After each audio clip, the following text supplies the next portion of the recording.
Hello. Howdy. I don't have the image. Need to... 1 second. Oh, I did. Oh, I hate. Sometimes my computer puts downloads in the wrong place from my browser. It's super weird. Anyway, we're opening that. Actually, I would prefer this thing to be open just in case we get dead-ended somehow. Or I need to read context, like a summary.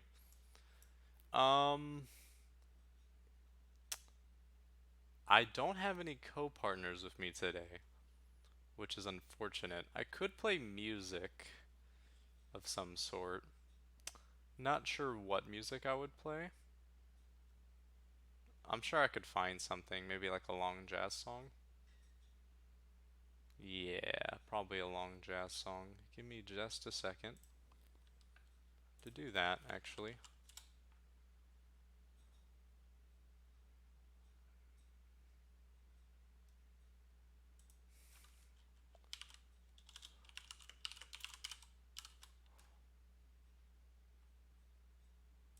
Um,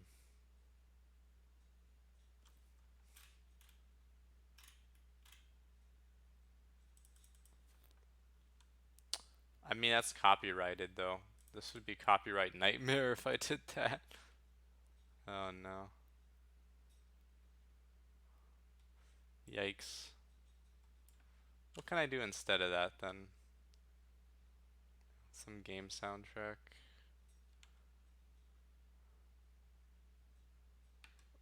Ooh, I know, just the one.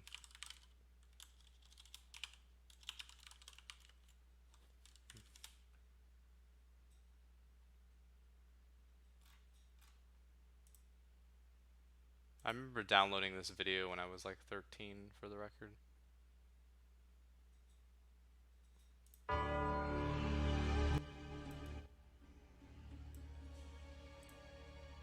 That might be too loud. Turn it down just a bit more. Yeah, that's pretty good, I think. I mean, I think it serves the job well. I need to refresh my page too, to make sure some people are in chat.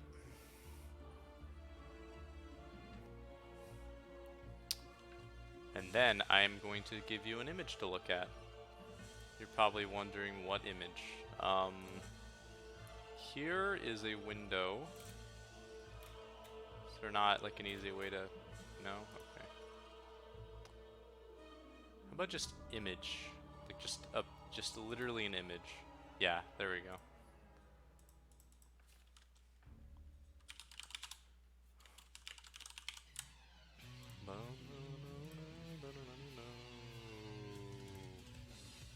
This soundtrack is pretty epic. It might be too epic for what I'm about to read. Maybe I should find like creepy, non-copyrighted carnival music. Carnival music. Oh god. So, it's in downloads. Done. Here we go. We got it, folks.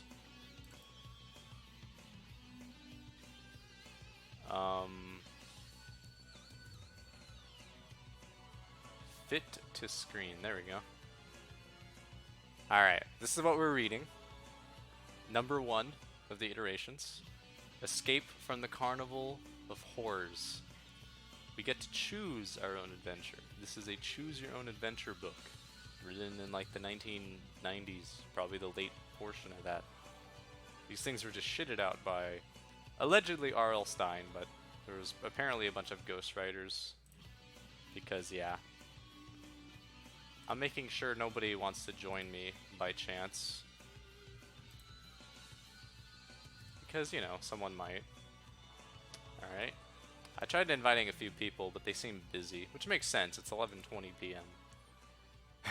It is somewhat late for a stream of this beautiful caliber. Okay, this music's probably just a bit too loud still. How may I decrease it? Guess I can go here. Oh, that's also very low.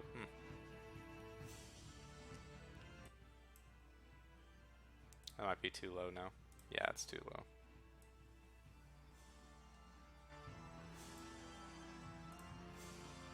Now it's louder than before. Alright, that doesn't work. Jesus Christ. Couldn't cover mute in time. That's awesome. This is probably fine. I like my music quiet, alright? Don't blame me.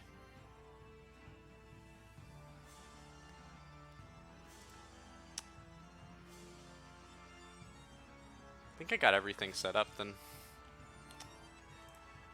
Now it's a matter of entertainment. So, I'm not showing the actual book because that makes it much more abundant, some of the legalities of this, to say the least. Also, so I can look at Discord at the same time, lol. And just to make sure, my stream shows the image. Awesome. Beware, do not read this book from beginning to end. Welcome to the Carnival of Horrors. This is no ordinary carnival. Here you'll find awesome rides, exciting games of chance, and the weirdest freak show ever. Do you dare to enter? Are you brave enough to risk the supersonic coaster? Can you make it through the House of Horrors alive? By the way, if I like skip words or like butch things, I'm just gonna like completely ignore that, because that's good reading. If you ever have to present a reading in public, is just not to be like, oh sorry, I meant. Unless it's important, then obviously I'll mention it. But here, I skipped space, because supersonic space coaster. So keep that in mind. This scary adventure is all about you. You decide what will happen, and you decide how terrifying the scares will be. Damn. Start on page 1. Then follow the instructions at the bottom of each page. You make the choices. Revolutionary concepts at the time. Especially when things like Zork exist. At least Zork, but certainly more advanced stuff than that, which I'll check out another time. So, sorry if my throat's kind of fucked up. I decided to pick a thing that required me talking the entire time when I'm kind of like vaguely sick, which is exciting. If you make the right choices, you'll escape from the spine-tingling carnival of horrors in time. If you make the wrong choice, beware. So take a long, deep breath, cross your fingers, and turn to page 1 to give yourself goosebumps.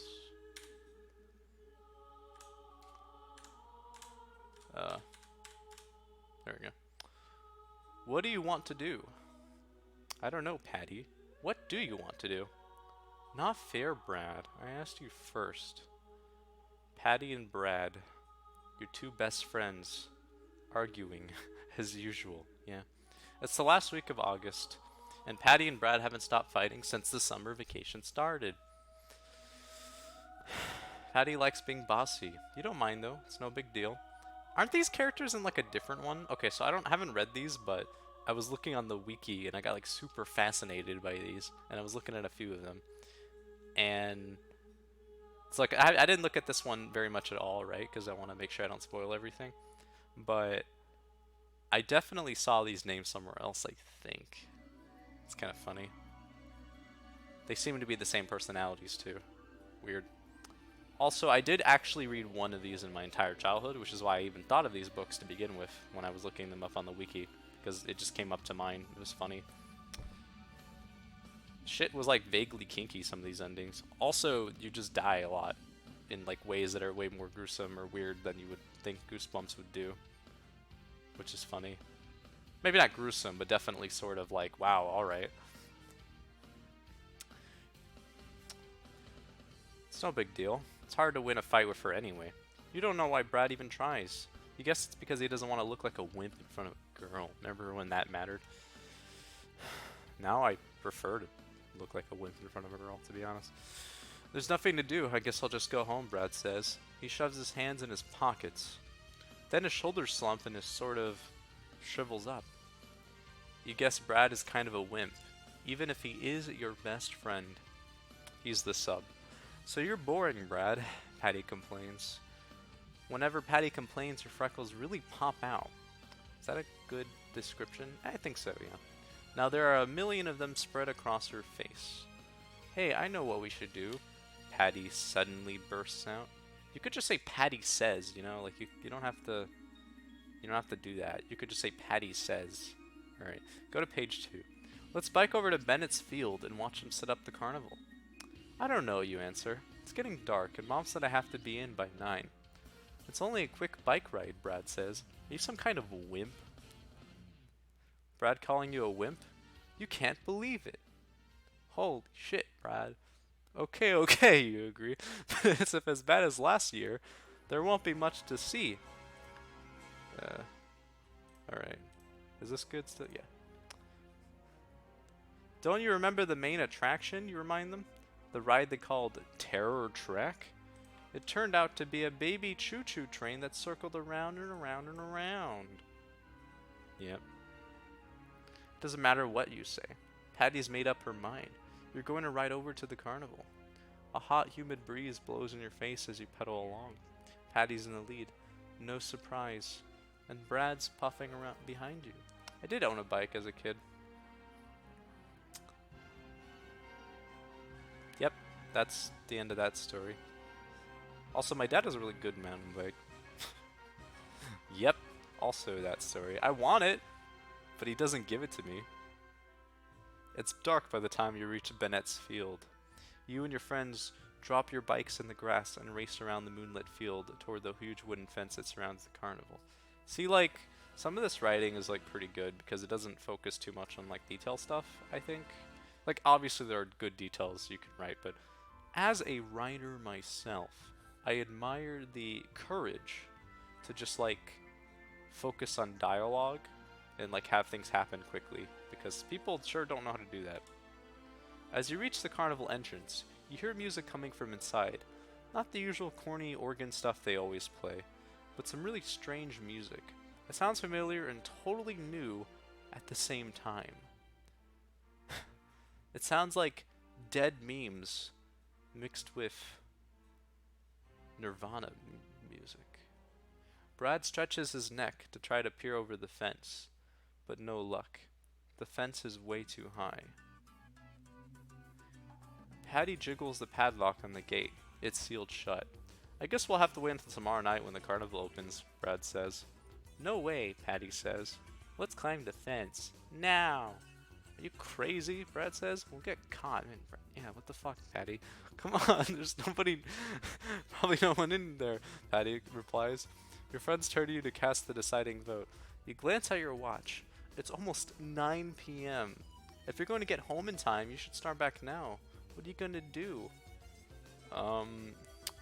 So we get 2 options, our audience, fellow friend people. We can go home, or we can climb the fence to get inside. Now, if I know anything about the way that these books work, going home is going to result in us instantly dying because of something in the carnival happening that we didn't stop. Or, not instantly, but you know, like when we wake up. Or, it's just going to be like, why did you do that? You should have an adventure instead. Because, you know, it's kind of cowardly. So we're going to go climb the fence. The first time I read this, I'm going to actually make sure to win, or try to win. I don't know how to win, but I'm going to try to win. Let's do it, you say to your friends. Let's climb that fence. Stay up all night in a carnival that's closed. Patty is halfway before you finish speaking. And I made up those couple sentences. It ended at let's climb the fence. Alright. Anyway, Patty is halfway up before you finish speaking. You let Brad go next. You're last. It's a hard climb up. There's really no place on the fence to get a good grip. But you make it to the top, swing your legs over, and tumble down. Lean on the grass. You're inside. I don't think I've climbed anything in years. Wow.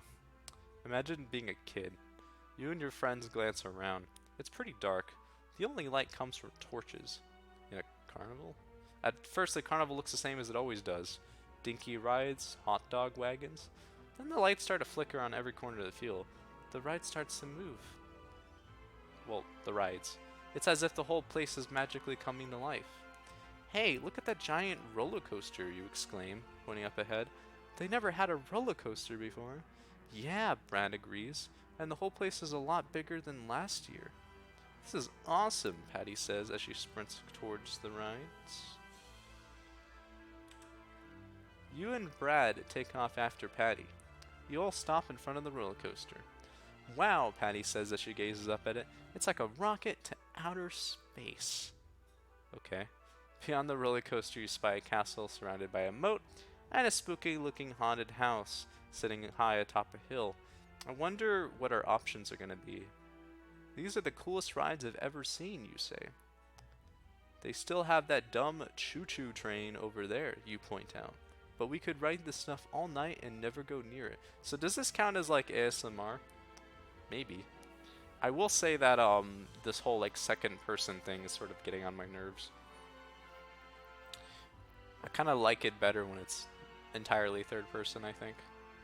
Whatever. Because then you get like the liberty of actually like making up shit much easier, I guess, without violating, say, gender. Lol. Anyway. Patty grabs your arm and tugs you over to the other side of the carnival, to the midway. Brad races after you.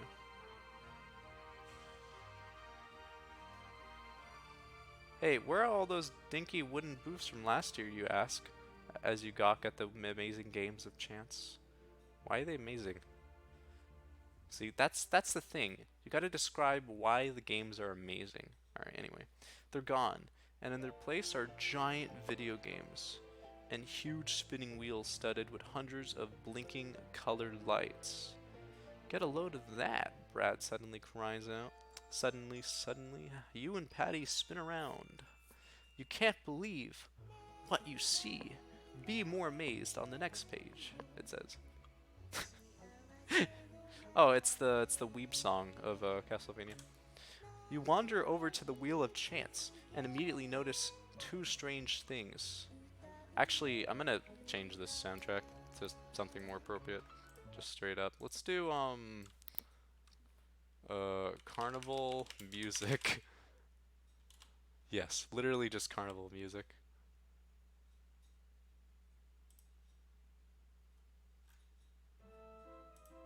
Oh, this is perfect.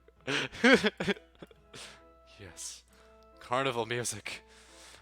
God, I love this. Okay. You wander over to the Wheel of Chance. Wait, am I on the right page? And immediately notice two strange things. First, you read the sign on the booth. It says, Wheel of No Chance. Then you hear the Barker's voice calling, Step right up. Do the Mario. But there's no one there. No one but a green and yellow parrot. Excuse me, you say, hoping someone will answer. Is this game open? I don't know, dude. Is the carnival fucking open? No, I'm standing by this wheel for my health, the parrot cracks. Now, do you want to spin or what? Oh, okay. The parrot is obviously annoyed. Mammals, he mutters. Can't live without them. Can't live without them. You steal a glance around. Maybe you should skip this game. But Big Al sneaks up behind you. Spin, he says. You must earn enough points to win. But how will I know if I have enough points, you ask? Spin, it's his final word. Here's how you spin. Close your eyes and trail your finger over the wheel on this page. Oh, there's a wheel on this page? Then let your finger land somewhere on the wheel. Look at the number you've landed on. Go to that page next. Is there... Oh, there is a wheel. Holy shit.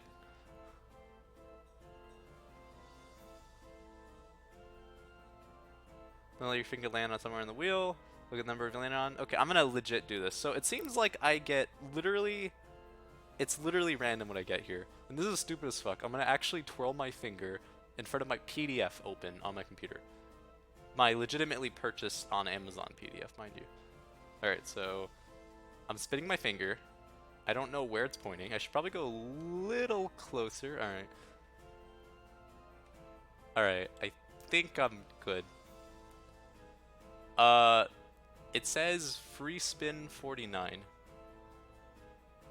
If you landed on spin again, oh, I see. 49. So let's see what 49 is all about. I did it as best as I could. Oh god, how do I do this like fast though?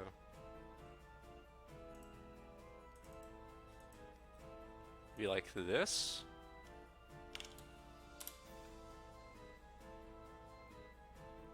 This is not page 49. Oh god, this is terrible.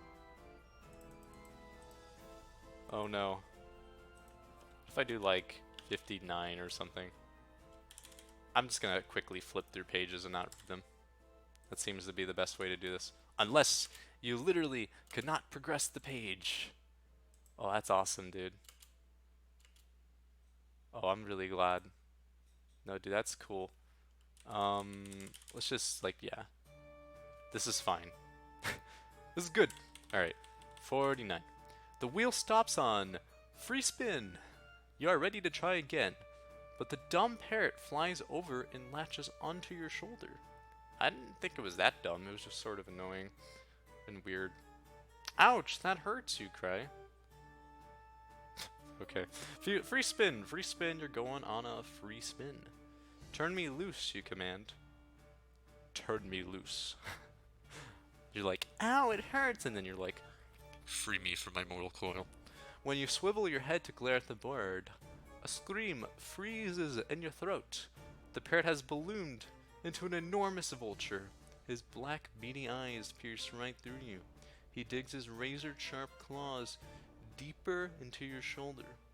Run! Your every survival instinct shouts. But the bird of prey has other ideas. One of them is dinner, with you as the main course. The big bird snatches you to the back, or by the back of your shirt, as if you were a ragdoll, kicking and screaming and using every defensive move you've learned from karate class. You struggle for your life, but it's no use. With a jerk, he lifts you off the ground. Dude, I gotta say, like, randomness in a choose-your-own adventure, outstanding. Student transfer should really take advantage of this concept. It definitely elevates your interaction. Is it? I'm memeing. Anyway, and suddenly you have a frightening view of the carnival from 20 feet, 30 feet, even 50 feet up. But why is this a free spin? Thump, thump, thump. Your heart bangs loudly inside your chest. What kind of carnival is this, you wonder, where a free spin is more like a death sentence? You circle a green clump of treetops. You're really dizzy now. You want to close your eyes. Yeah, I would hate this. But you know it's not a good idea, since you're flying 50 feet high without a plane or a parachute. It's not a good idea to close your eyes? Interesting. As you circle closer to the treetops, you're met with a horrifying view. 5 baby vultures in a nest. 5 very hungry babies, with mouths gaping wide open. Is that how vultures actually work? Do they have nests? Probably. The end is near. You're gonna wind up as a take-home dinner, unless you can somehow force the vulture to let you go. Frantically, you reach into your pockets. I have not won chocolate from a Games of Chance. Apparently you can win chocolate. So I'm going to not have chocolate. There's nothing in your pocket but lint. Help! Save me, you cry. The vulture swoops down and drops you in the nest. The baby vultures approach, mouths open, ready to peck you to death. But good news, they don't eat you. You fall out of the nest instead. Please, close the book fast, or the next sound you hear will be your body hitting the ground with an awesome thud. Thud. Not fast enough. Okay, don't go to pieces. Pull yourself together and prepare to visit the Carnival of Horrors again. The next time you're brave enough to open this book. The end. Well, so my first attempt just resulted in me being fucking... not even eaten by birds. I just, died because I fell out of a nest of birds. And, of course, I had no interaction in this. But you might be thinking, well, that's bullshit, and that's not very fun. But on a regular basis, we play RNG bullshit video games, right? Where there's no skill, right? There's never skill when you play Slay the Spire, right? Like, it's all just gambling, right? Like, you don't actually make decisions, right? At Ascension 20, that's not how that works. So, you know, all games are bullshit in general, right? So, like, you can't really predict anything. You know what I'm saying? I think you know what I'm saying. You know what I'm saying? You know what I'm saying, Don? Anyway, I'm going to go look at that fucking wheel again. And I'm not gonna fucking spin. Fuck that. I'm gonna spin again once. I feel like that's very reasonable. So, yeah, free spin was kind of a dick move, wasn't it? Like, that's the only spot on the wheel that says that. The other things I can do are 15, 38, 19. Okay. So, 15 says no chance, double or nothing says 19, and 38 is 38. We're gonna go through the ones that I think are sort of indicative that bad things are gonna happen. Like, no chance sounds like you just die. So let's see what happens. Round and round the wheel spins. It finally lands on number 15. Isn't that like the Burger King foot lettuce line? No chance. No chance. Does that mean what you think it means? No chance at all. Zip. Zero. Nothing. Nada, which is nothing in Spanish. Negatory. Yes, that's exactly what it means. You have met the end. What? Wait, what happened?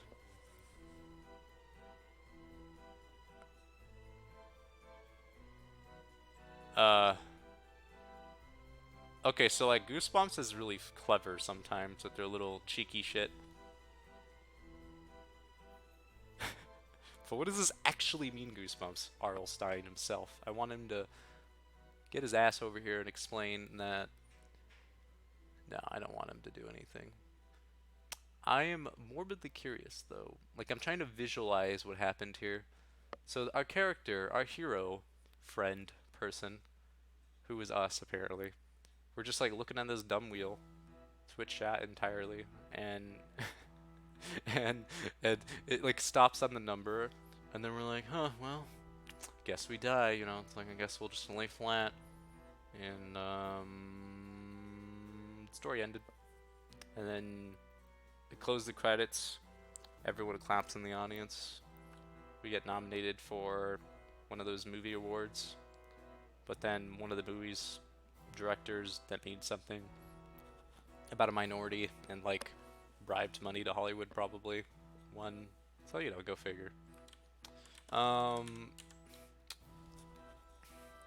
we're gonna try for double or nothing, which sounds pretty enticing. And then again, the last option, 38, has no text on it, so I don't know what would it do. Double or nothing. And what page was that? 19. Will you land on number 19? Double or nothing. Double or nothing. Two voices behind you echo. You whirl around and gasp. It's a man with two heads. Congratulations. You win 10 points. One head says to you, quit while you're ahead. Ahead, get it? Ahead, the other head laughs hysterically. Shut up, head number 1 says. You shut up, head number 2 says. 10 points is nothing. You better spin again, and this time it's double or nothing. You get double the points wherever you land. Which head should you listen to? Oh, that's interesting. So does that mean that I get... Huh. No, I don't double page number, I don't think.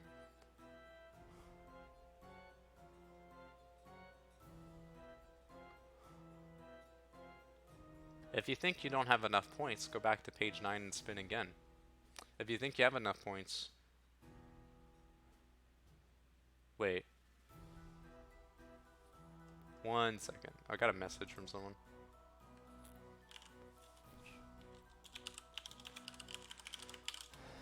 Alright, let him know I'm streaming. Anyway.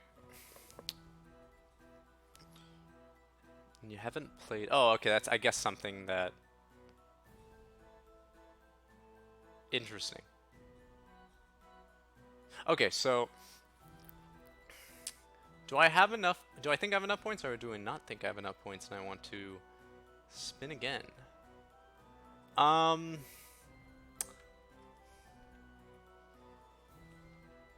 think that... I mean, at this point, I just want to go through options, probably. Right?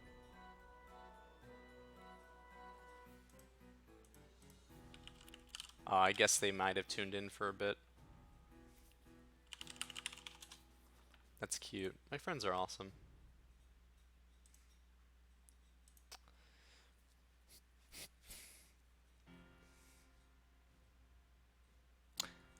I'm gonna still play this, like, somewhat legitimately, I guess. So, yeah, let's say that I think I have plenty of points. Because I do. I have plenty of points. You step up to guess your weight on Mars' booth. Because... Wait, what?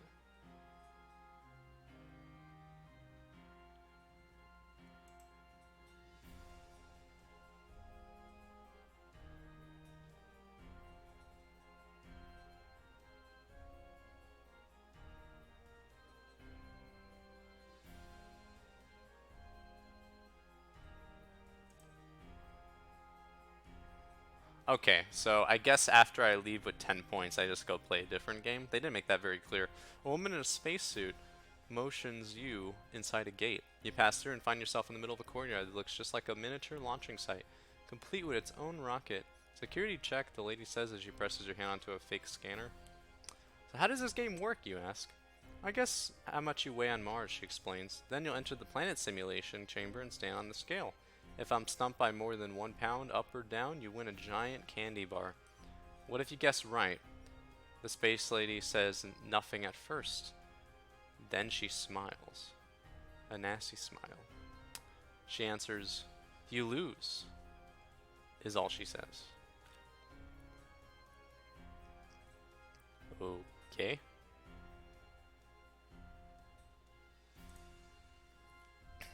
The space lady slowly circles you as it sizes you up from head to toe. I think you weigh 38 pounds. 38 pounds? Boy, are you wrong.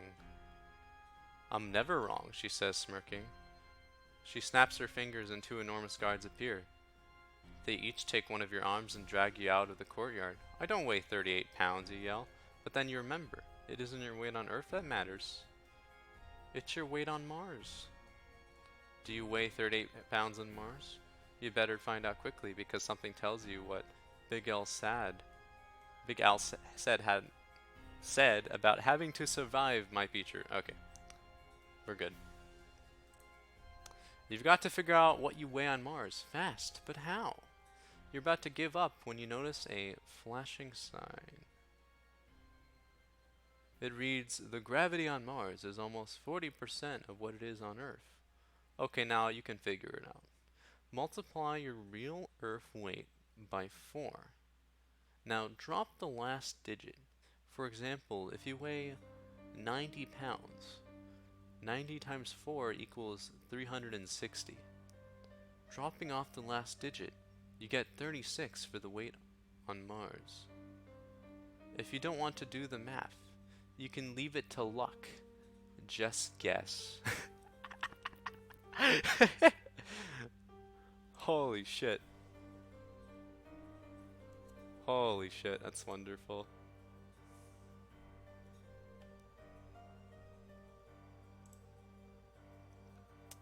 Alright, just more random messages.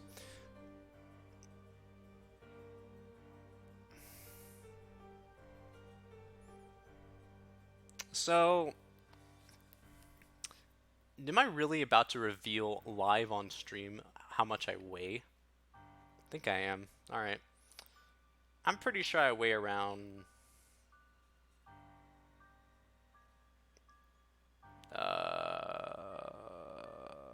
140 pounds, probably? Sure. I'm pretty thin. Yeah, We'll say 140 pounds.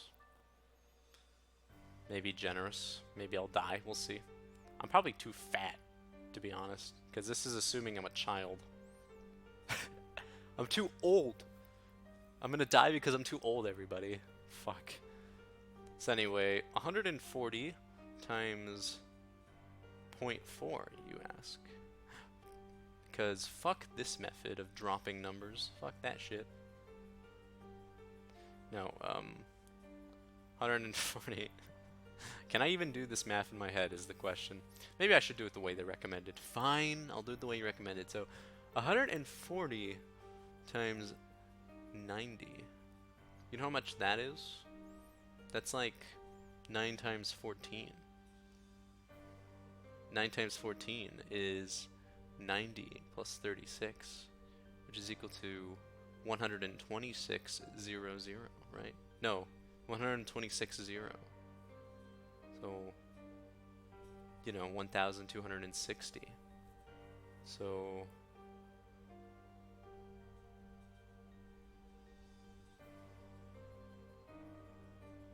and now I have to divide it by 4.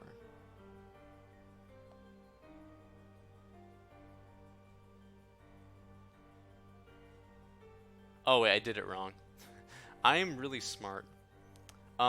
So I literally, okay, so it gave an example of 90 times 4, and I multiplied it by 90 because of that. I'm really smart. No, my weight is 140, so we're gonna multiply that by 4. Don't worry, I can do math, I swear. I swear I'm not exhausted or anything. Okay, so 140 times 4, you ask? 520. Bam. So I would weigh 52 pounds, by the way. 52 pounds. 52 on Mars. 52, by the way.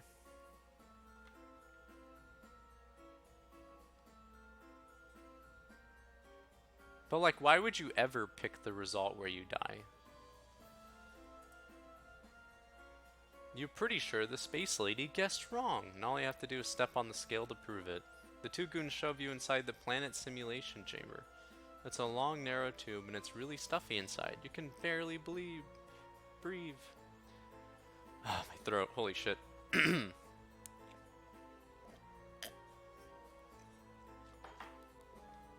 Okay. I can wrap myself in my blankets. It's important. Important stream etiquette is to have yourself 2 blankets. This is probably what every streamer should do. You jump up and down. I won! I won! Back outside, you collect your prize. It's a huge chocolate bar. You take a big bite out of it and stuff the rest in your pocket. You gaze around. The coast is clear. Maybe you can find Patty and Brad and get out of here. Rhyme. You walk a few steps forward, but a heavy hand clamps down on your shoulder from behind.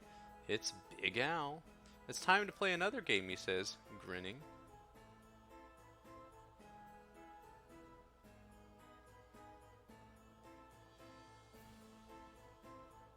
Oh, that's weird. You can somehow get to this part of the page, or part of the book, without ever having the Wheel of Chance tried, which is strange. The only choice I think of was not going to the carnival, right? Before that wheel? Interesting. And if you've already played the Wheel of Chance, we do something else. Alright. So, one point I want to make, this grown-ass individual, right? This trans woman, fucking, or Twitch chat collective, who's like clearly an adult. This woman was like, yes, I think you weigh as much as a 3rd grader. I think that's what happened there.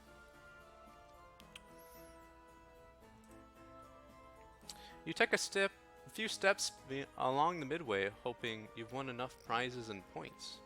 You notice the crowd of people surrounding Big Al. Also, these games that we played were terrible. Like, literally random chance for both of them. You notice the crowd of people surrounding Big Al. They're still chanting, pay or play, pay or play. You break through the crowd and grab Big Al's arms. Hey, do you know where my friends are? Certainly, Big Al says, pointing up ahead. They're right over there. Patty, Brad, you shout as you rush up to them. Come on, we've got to go. The carnival's evil. But before you can say a word, Big Al's voice booms from behind you. Not before the final challenge. Also, I want to see what...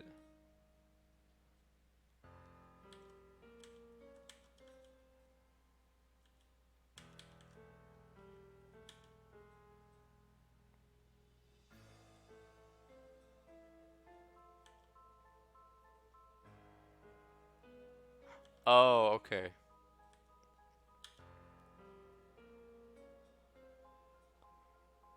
Wait, hold on a second. I want to just make sure we're doing this right.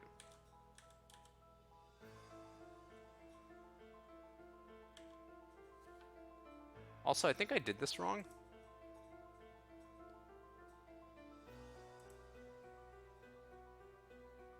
Holy shit, I actually read this wrong. Whoops. That explains why we don't know who this Big Al guy is. Okay, what should I do now to fix the fact that I'm a dumbass and read everything in the wrong order? Well, not everything, but just like one section I skipped, basically. Which would explain why we just randomly found a wheel after... Yeah.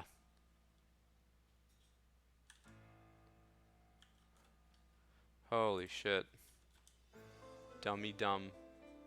Because, yeah, the part that I got messed up on was when we were talking about the huge games and the spinning wheels. You can't believe what you saw. And then we were supposed to have seen the world's freakiest freak show. Let's go read from here, then. The three of you gape at the pictures. There's the three-headed man with the ugliest collection of faces you've ever seen. And the snake lady. A young, blonde girl with a beautiful face and the body of a slithering snake. I'm sorry, by the way, that I messed up. This is... Oh shit. This is you start to say, but you don't finish because a large hand has come down on your shoulder. Hard. Snake Lady is hot, by the way. That is literally god tier monster girl. Just saying, dude. Although the fact that she's young and a girl can imply she's like a child like you, which probably isn't that great to sexualize. However, if she is, you know, marriable age. I'm just saying. Okay. You slowly turn around and gaze up at a huge man with shoulders wider than a refrigerator. That's funny. There was a guy that my parents used to call the refrigerator. That was like his nickname. He has coal black eyes with a thick mustache to match. He looks strong enough and mean enough to pitch you over the fence with one hand. What are you doing? His deep voice booms. You are not allowed here, he says, pointing directly at you. We're sorry, you say, hoping you appear sorry and not just scared. We wanted to look around, that's all, but we'll leave right now. His eyes stare into yours. He clenches both hands down on your shoulder and says, You're not going anywhere. What do you mean? Brett asked, trembling all over. I just had an idea, a great idea, the man replies. I want your kids to stay and try out the rides before the grand opening tomorrow. Hattie's eyes open wide. Cool, she says. Are you sure it's alright with the owner, you ask? I'm Big Al, the manager. What I say around here goes. Big Al digs in his checkered jacket and pulls out 3 maps. He hands one to each of you. Study them carefully, he says. If you have any questions, ask them now. Your eyes fall upon the map. You have a question. But when you gaze up, Big Al is gone. He's vanished. A whole carnival to ourselves, Patty exclaims. What should we start? Patty, there's this creepy dude who, like, totally disappeared. You stare down at your map once again. You notice that the carnival is split in half. One side are rides, tons of them. And the other side is a midway packed with games of chance and the freak show. What will you try first? We'll go to the game freak show just to catch up with where we were in the games. Head for the midway and play some games, you say. You, Patty, and Brad jog down the wide avenue. Tents of every color line the street. Carnival music blares from loudspeakers. Yeah, you spot a green neon sign flashing above a yellow striped tent. The sign reads, Madame Zeno, fortune teller. Excellent, you exclaim. I'm going in. You tell your friends you'll catch up with them in a minute. A fat, stinking minute. You lift the tent flap inside. One small candle flickers in the dark. You hear a voice call out, "Enter my chamber." This is Madame Zeno, sitting in the shadows. She wears a long red dress dotted with brightly colored gems. They shiver in the candlelight. Her black hair tumbles to her shoulders as she bends over a large crystal ball. "Welcome," she whispers. Then she reaches out and gently lifts her hand. "Let me tell you your future." I like how my voice is very... So yeah, instead of flipping pages, I'm just going to click every time on the hyperlink just to be completely safe. Madame Zeno studies your hand closely. Oh, it's like the... what do they call it? She traces the lines of your hand with your soft fingers. Like I could see, you know, my grandma used to do that kind of thing, right? And she would tell you, like, based on the length of certain lines in your hand, she'd be like, yes, you will live for 80 years, and or around that time frame. And because it's the long line of longevity, like your age or whatever. And then there's a line that tells you how many kids you'll have. Actually, it's a series of lines, you know. Obviously, if you have like 3 of those lines, you would have, say, 3 kids. And then there's a line that talks about like your wealth and that sort of thing. Pretty fascinating stuff. No idea if it'll come true or not, but I think I'm meant to have 3 kids. I believe that was the prediction for me. And that I will live long and be rich. I believe money was going to be a big thing for me. We'll find out.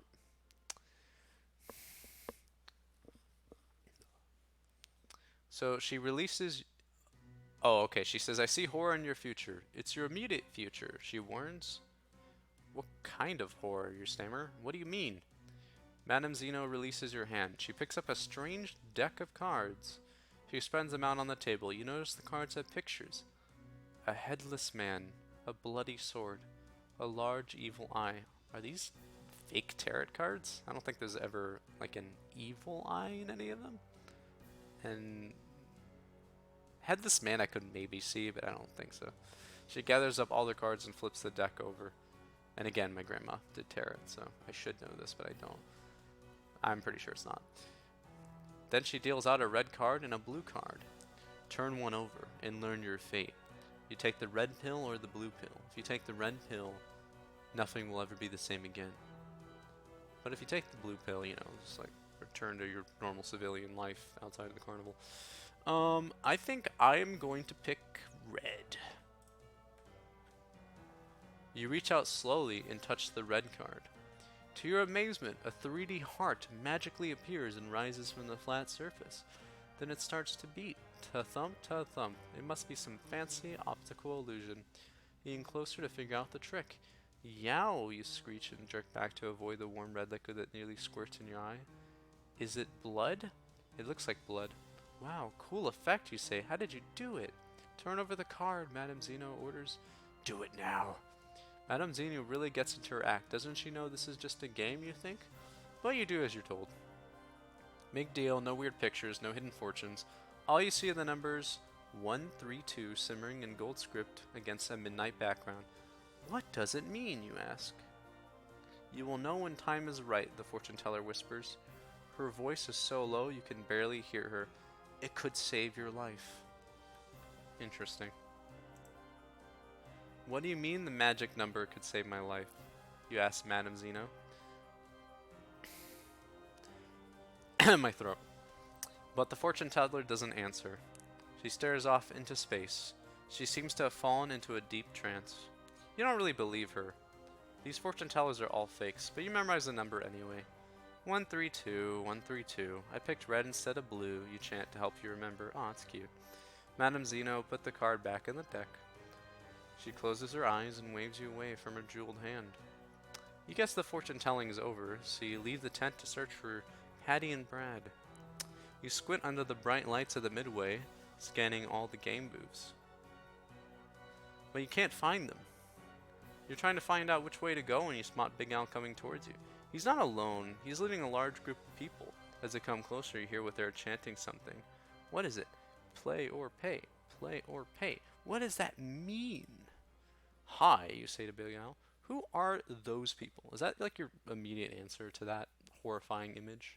You're just like, yes, who are these cool guys you got here? He doesn't really answer your question. Welcome to the Carnival of Horrors, he says.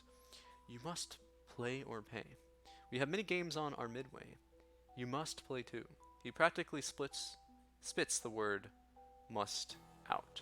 If you succeed, you can win prizes. But if you lose, you pay with your life. Boy, he's really laying it on thick, you think? But it's a pretty cool gimmick. Boy, man, these children, when these read these books, they're like, oh yes, dying. That sounds cool. That's a cool way to motivate me to play these carnival games. Okay, I'll play a game. Then I've got to go home. No one goes home, Big Al says, until they play. You must play 2 games and survive. Okay, Mother Tearzel. She glanced around the bedway at the 2 closest games. Guess Your Weight on Mars and The Wheel of Chance. You have to pick one to start. Oh, you'll never get out of here. Because Big Al is really fucking intimidating. So, this is where we fucked up earlier. With the parrot and all that. Yeah, so... Whoa, whoops. Hold on one second. So we're going back to Double or Nothing on 19. So it was pretty realistic to imagine I would have gone that route where I would have died to the vulture. So I'm pretty content with that result anyway. Anyway. Just gonna go to exactly where I was.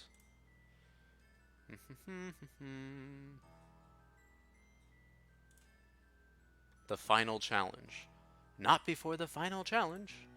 Big Al shoves you and your friends into a huge red tent. It seems to be set up for some kind of show. Red carpeted steps lead up to a platform which sits under a golden arc. The arc twinkles with 1,000 color lights that spell out, Final Challenge. Trumpets blast as people flood into the viewing area. As they march in, they clap their hands and yell, Final! Final! Weird. Big Al leads you up to the carpeted steps. You are standing on the platform now in front of a shimmering curtain and it hangs down from the arc. The crowd begins to chant, Sudden death. Sudden death. Fight.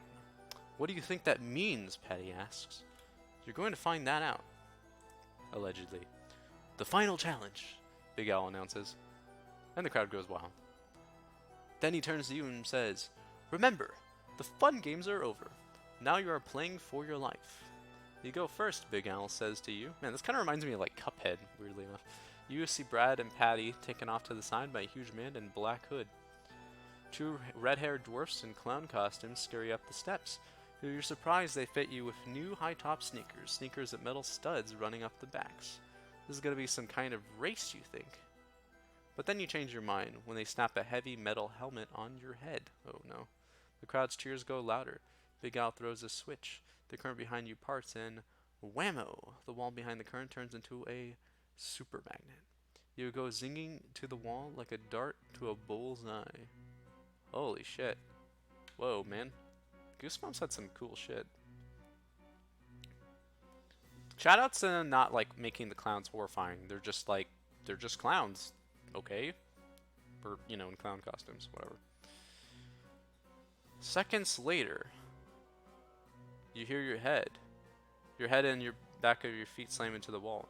You're hanging upside down in the middle of a gigantic magnetic wheel. Are you ready for the final challenge?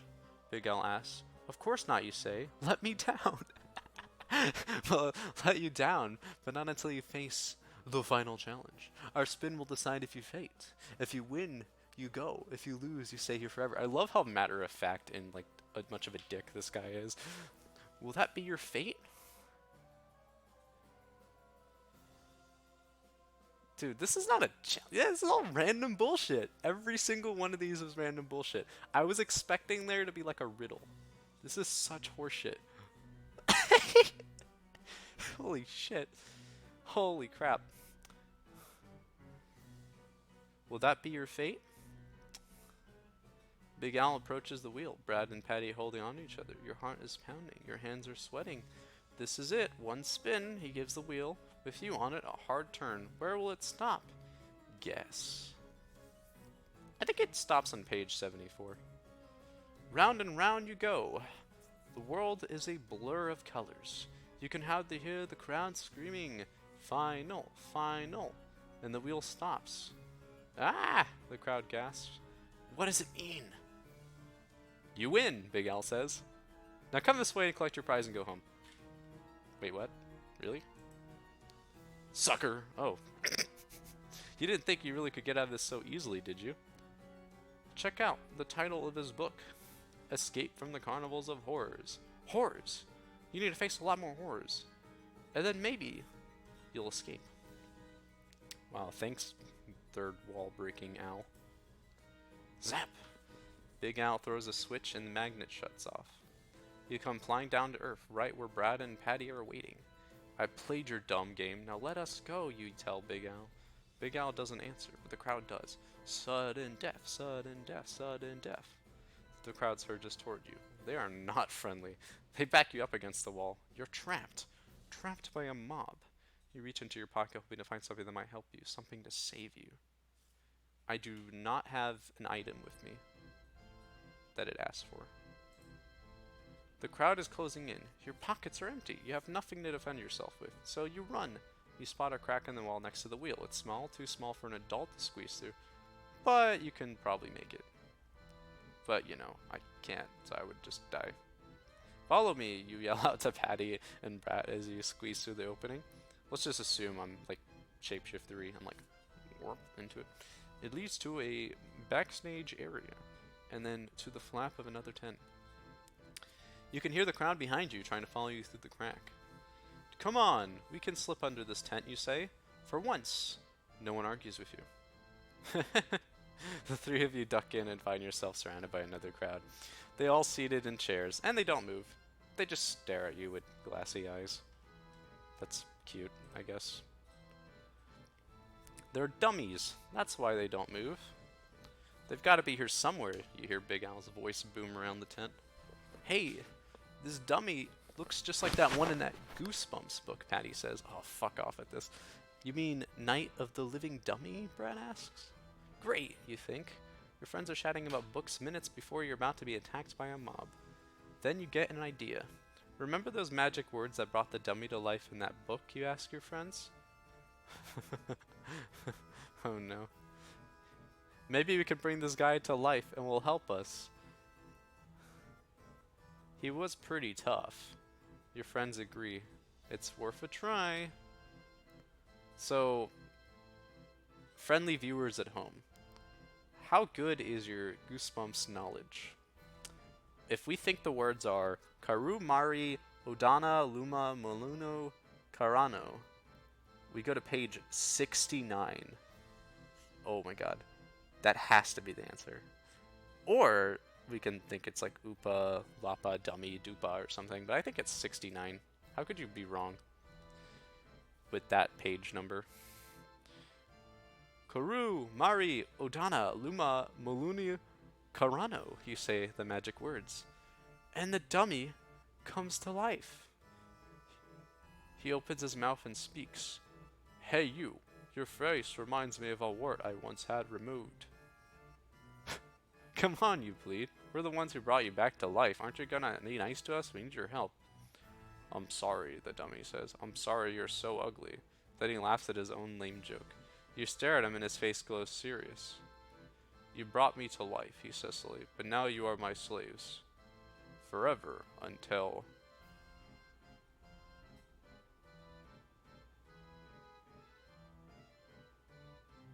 the end. But in quotations, like it's like fake. And then it says, wait, this isn't the way it's supposed to end. Quick, you have one last chance. If the fortune teller told you a secret number, go to that page now. 132. I pick red over blue. That's cute. This is actually super funny. Fine, 132.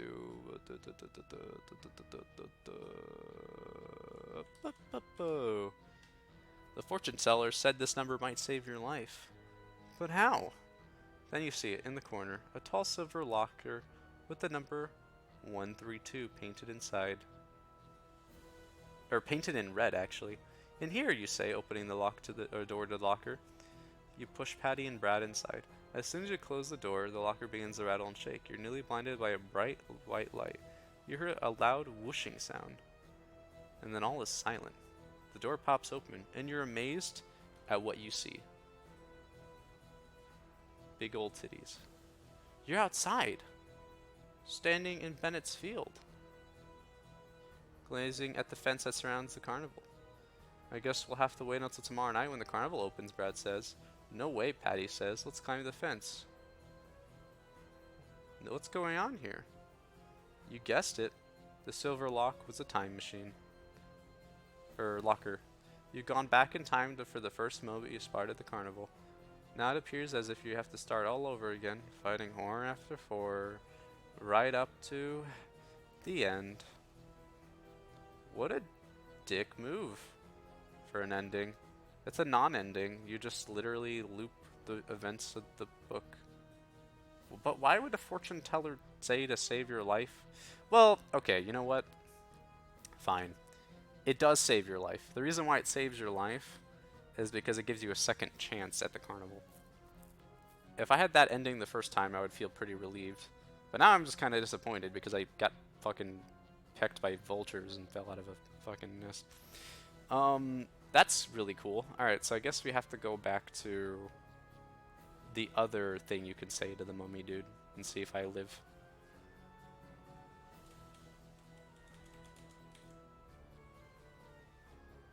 Oh god, what page was that even? Well, rip me.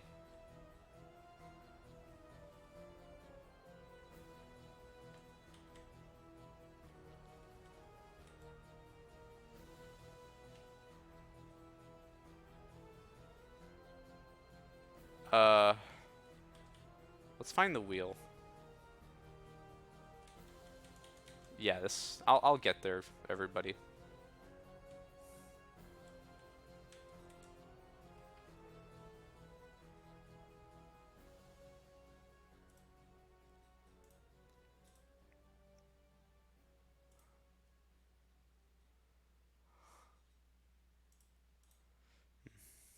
How's your day been?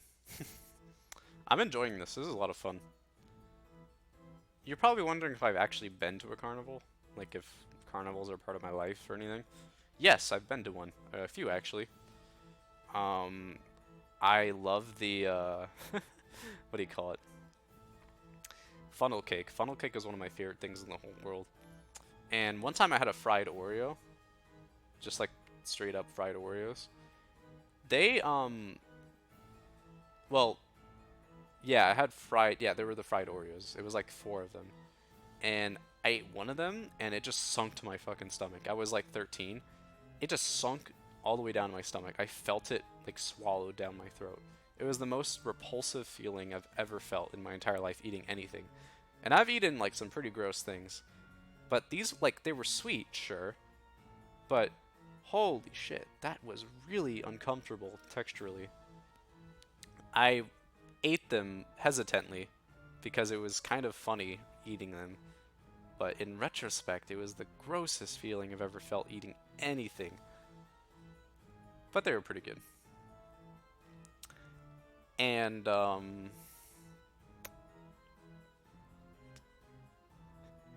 also, I like the rides that spin really fast, and eventually I've got more brave at like roller coasters that go up and down, especially if they're like loud wooden coasters. And I've been on very tall ones now, a couple pretty tall ones. But boy, am I scared of heights. I prefer the fast, spinny stuff and shorter roller coasters. Yep, that's where I'm at. One of my friends back in when I used to live in Wyoming, she puked on the very top of a ring of fire, if you know that ride. So, enjoy that mental image.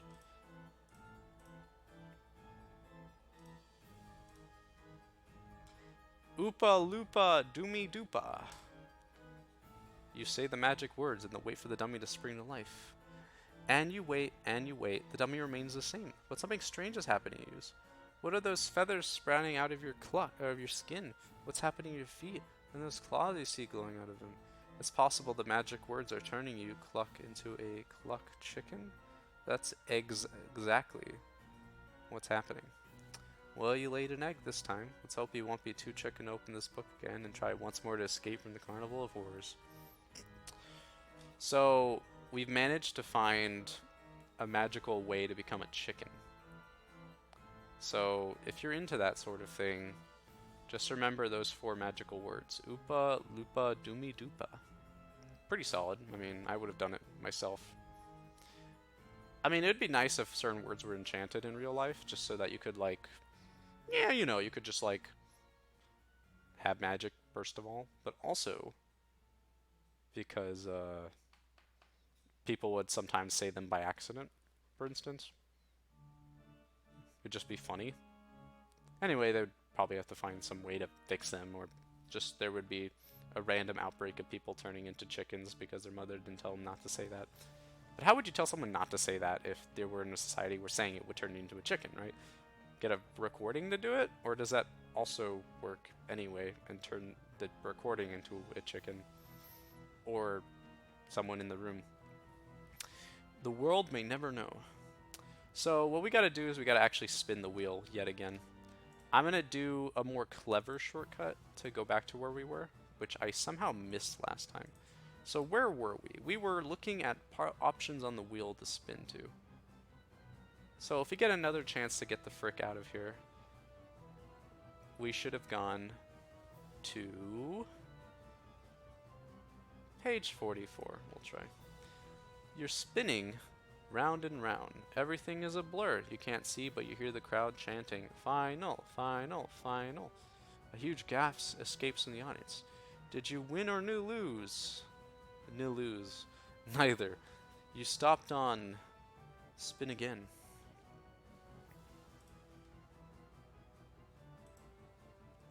Final, final, final. You hear the crowd yelling as the wheel spins round and round.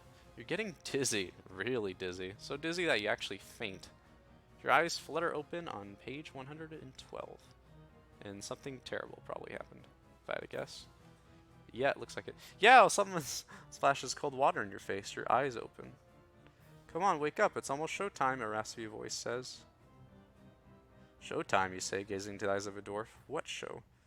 The freak show. You are the amazing Siamese triplets.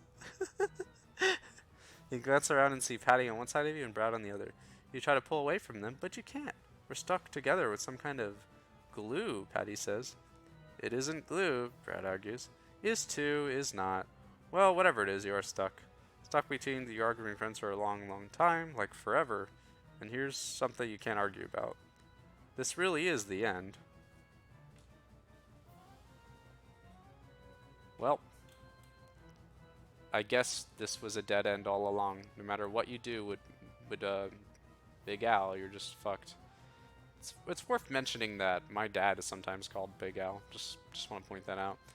So this has some daddy issues incorporated here. Just for fun, I guess. Anyway, let's say that we don't ever spin the wheel because the wheel is a bunch of bullshit. Big Al in general, you just don't want to go near Big Al. Big Al is gonna mess you up.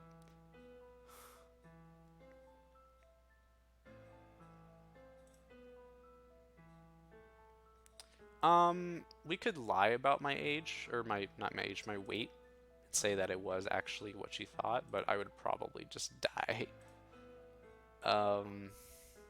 This music is solid, dude. I love piano. Holy shit. This is a good one.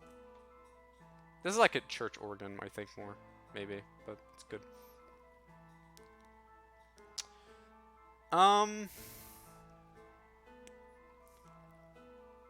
You know what? I don't think I have enough points. I want to double or nothing.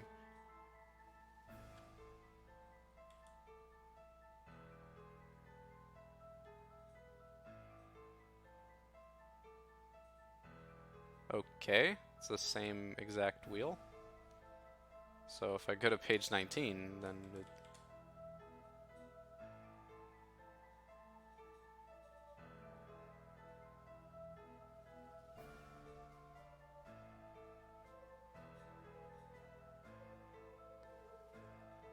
You get double the points wherever you land. That's weird.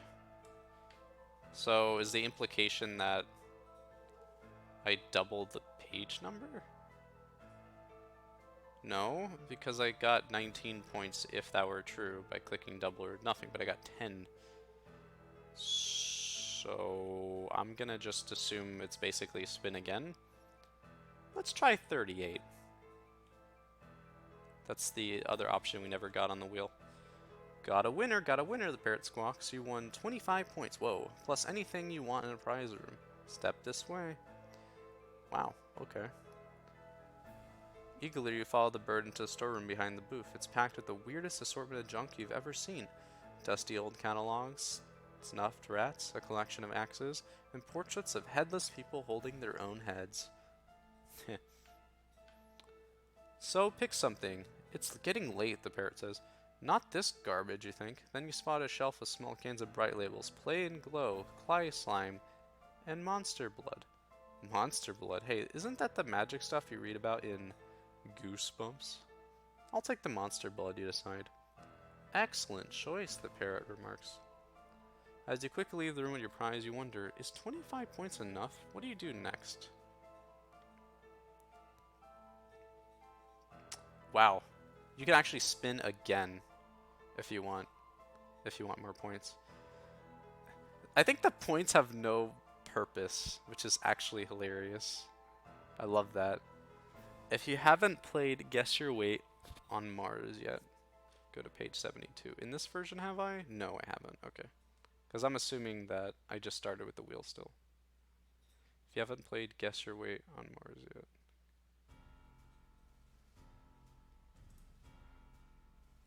Yeah, if you go to the other route, you just go back to the challenge. That's what I thought. So, I'm gonna lie about my weight. I'm gonna die. Oh no, you think the space lady guessed right. Now what's gonna happen? The two guards shove you into the space chamber. It's a clear, narrow tube that rises farther up than you can see. As the door slams shut behind you, one of the guards barks, "Get on the scale." You step up on the scale, and it shows just how right the space lady's guess was. You press the chamber door release, but it's stuck. You try again, it doesn't budge. Maybe it's locked on the outside. "Hey, I can't get out," you yell to the guards. But they simply wave. "Hey, let me out." Now you're mad. "Let me out." All at once, the room starts to shake and rattle. The thrust of powerful rocket engines echoes in your ear. It sounds as if you're being launched into space, but that's impossible, isn't it? 5, 4, 3, 2, 1. We have liftoff, a mechanical voice announces. To your horror, the rocket blasts off. You're slammed against the side of the capsule with the hurricane force. Seconds later, you've left Earth's atmosphere. A recorded message comes on. "Congratulations, you are the perfect weight for our Mars Explorer. We'll be monitoring your trip and will bring you back in approximately 20 years with a plus or minus 10-year margin of error in case something goes wrong. But do not worry. Nothing can go wrong. Go wrong. Go wrong." Oh my god. That's the kind of stuff that I would have been scared as a kid, I think. The implication that immediately the program loops in like a glitchy way. That's funny. And just like being in space, fuck that. I had some really, dude, I literally had a dream the other day, actually. This is one thing I don't talk about on stream very much yet. Maybe one day I'll make like a little series about it, or I'll make like a way to discuss it in like video diaries. But basically, I had a dream where I was with a bunch of people on like a spaceship, and that I like volunteered to be a part of like an initiative to be like some of the first people to go to Mars. Literally the first people to go to Mars, right? And it's just like a bunch of like young adults like me, right? And sorry. And we had like a little practice thing, where I did anyway, where I went up to like the sort of like a space station that was like kind of well furnished. So think of like a lounge in like a Russian sex club or something, but there's no like sex. It's just like red velvet walls and shit. It was kind of like that. And some really wide open like round windows that you could see the earth and space from. It was really cool. So after that, we go to there's like a cut to like showing where we launch off from. It's like sort of like this giant gray cube thing that doesn't make a lot of sense. But it opens up and I guess I go launch with these people. It cuts forward. We're in a similar type of furnishing, but there's also like other rooms that have different like themes. One of them kind of reminds me of like a classic like what's it called, 40s diner, is that what it is, like the ones with like the silver like rivets, you know what I mean, and then like the stools with like the red cushion. Yeah, so it was like an American diner, classic Coca-Cola American diner, for like one component, which I think was actually the kitchen with some other stuff. But like geometry in my dreams is always sort of strange, so the openings of the rooms were kind of like everywhere basically. Yeah, I will say it like everywhere, because we weren't in zero gravity. Well, we kind of were. We were, but like also you could walk if you wanted to, I guess is the way I would describe it. Because again, nothing makes sense. And the funniest shit that happened while on that ship was basically that I tried to play Yahtzee with like some dude, but the dice like didn't land because we were in zero gravity. So it was a useless board game. And there was just a bunch of like things like that you could play, but some of them just didn't work because zero gravity you can't really play Yahtzee in because the dice never lands. It just kind of bonks everywhere. It was actually very funny. Probably a good visual gag for a movie. Anyway, or like an animation.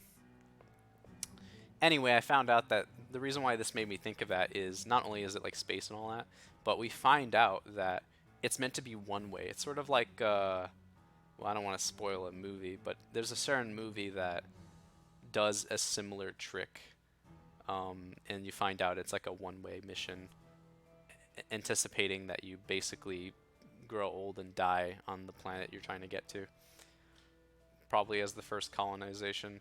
Probably why we're young adults and not like 30-year-olds with families on Earth. And why we're all horny bitches. Am I right? Up top. Up top.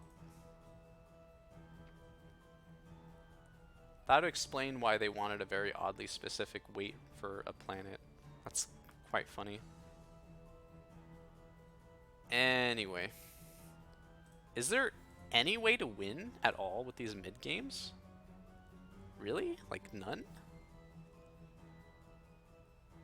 I don't think there is.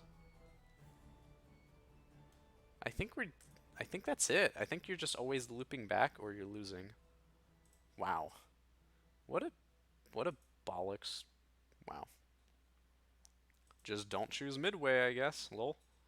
If you get very lucky, you don't die to midway, though, I will say. And yes, again, like spinning for more points hilariously does nothing. I love it.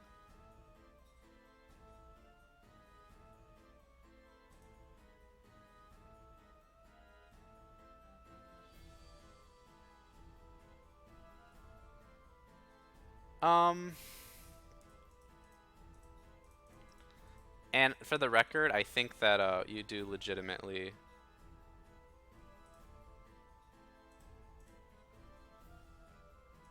Can I like go back to where I started, please? Oh, here's one thing we could do differently. Let's pick the blue card from the fortune teller. Blue is your favorite color. You turn the blue card over. There is a message. Help us, you are our only hope. Hurry to the back door of the freak show. Signed, The Freaks. What does this mean? Yes, Madame Zeno. She stares deep into your eyes. Her lips tremble. She leans forward. She's about to speak.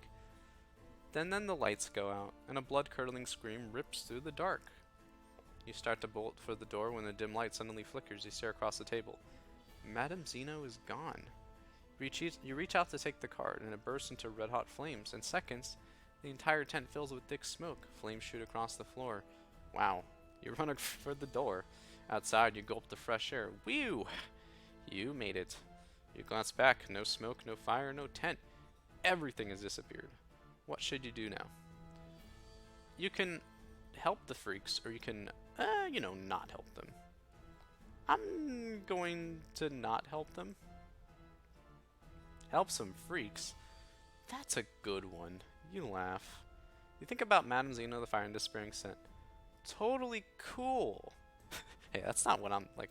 Come on, I'm here for survival, right? You wonder who thought up such awesome special effects. Wow, so I guess it's just assuming I'm a dumbass for this route. You can't wait to tell Brad and Patty all about it. You search for your friends and the big wooden booths that line the midway. Instead, you find incredible games of chance. Some test your hand-eye coordination. Others require pure luck. But they all offer the most amazing prizes you've ever seen. Phones, video games, 15-speed mountain bikes. Yo, that's the kind of bike my dad had. Full circle, holy shit. That's fun. You can't wait to play. You spot a booth across the midway with a crowd gathered in front. That's odd, you think. Didn't Big Al say we were the only people at the carnival tonight? You wonder if your friends are in the crowd. You move closer. Oh, I get it, you say aloud. These people must work at the carnival. You're about to call out to them until you see their eyes, strange, haunted eyes. And it goes back to where we ask about who these people are. And this is where we get fucked over by Big Al, because Big Al just wins. Or we just narrowly escape with the fortune teller's number, which we would not have gotten if we played the blue card. And you know, funnily enough, it might mirror the Matrix red pill, blue pill thing a little bit. Because the red pill reveals sort of like an out, right? But the blue here is sort of like the stay in your mortal thing. No, I don't really. Nah, not really. It's probably just coincidence. If you decide to help the freaks, go to page. Yeah. You decide to help the freaks. As you race down the midway, you spot Brad and Patty. Listen, guys, you tell them, lowering your voice. We've got a problem, a big problem. You take a deep breath and tell them all about Madame Xeno and the blue card. So, you finish saying, somebody might need our help in the back of the freak show. What's a freak? Brad asks nervously. Remember the poster we saw when we came in? The one with the three-headed man and lady with the snake body, you remind him? Brad bites down on his lip. Are they really real? Sure they're real, Patty chimes in. I once saw a bearded lady at the circus. I don't know, Brad says. It sounds kind of creepy. Well, Madame Xeno said this will be my fate. I'm gonna help them, whatever they are. Are you guys in? You bet, Patty answers, her eyes shining with excitement. Okay, I'll go, Brad mumbles. Then let's hurry, you exclaim. 5 minutes later, the three of you are sneaking down a dark alley. Brad is so frightened, he's practically walking on top of you. The line is littered with large cardboard boxes and overflowing trash cans. And it smells like dead fish. Hey, quit stepping on my shoe, you said to Brad. The video's changed, by the way. I don't even know what's happening anymore. Autoplay.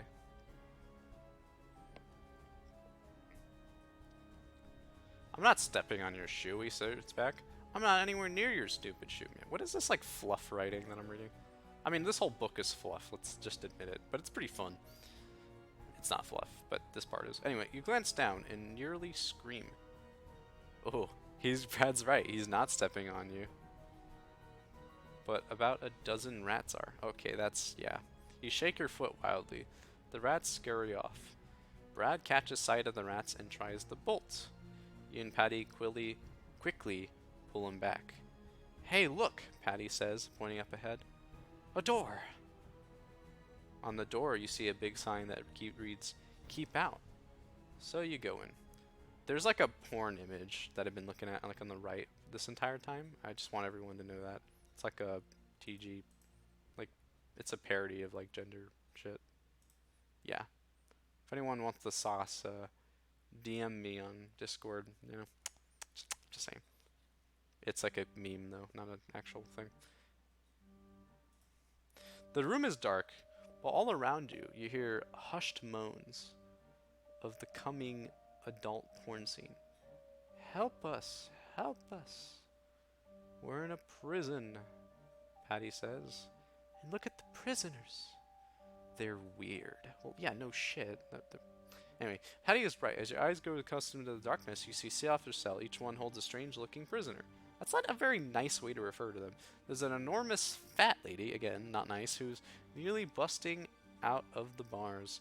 A giant, a dwarf, a young lady with boa constrictors wrapped around her waist, and a woman with a long black beard. Yeah, there she is. We're the freaks, the snake lady says. Every night when the show ends, the master locks us up. The master? You mean Big Al is? You start to say. You must help us, the giant interrupts. Shh, the lady says.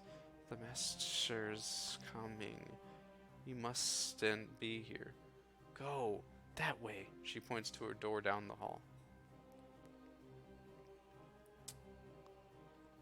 Snake Lady is primo. I want Snake Lady in my life, dude. That is hot. Anyway. So we can decide to go down the hall, like she says, or talk to Big Al. I'm gonna talk to Big Al and assume that it loops with me dying again. You decide to wait for Big Al. Big Al has to find free the freaks, you say to Patty and Brad. If he doesn't, we'll tell him we're calling the police. Free the freaks, Big Al says, bursting into the room. The freaks are free to go anytime. This prison is just part of the show. Did you pull that free us joke on him? Big Al laughs heartedly. He's lying, the snake lady says. We're prisoners. Oh, come on now, Big Al says. You're not prisoners. And with that, he unlocks all the cell doors. Then he turns to you and your friends. As you can see, the freaks are free. Now come with me. You haven't even tried one game on the Midway. Don't go with him. It's a trick, the snake lady cries. Should you go with Big Al? Who's telling the truth? Al or the snake lady? Well, I know by now, but let's see what happens if I go with Big Al.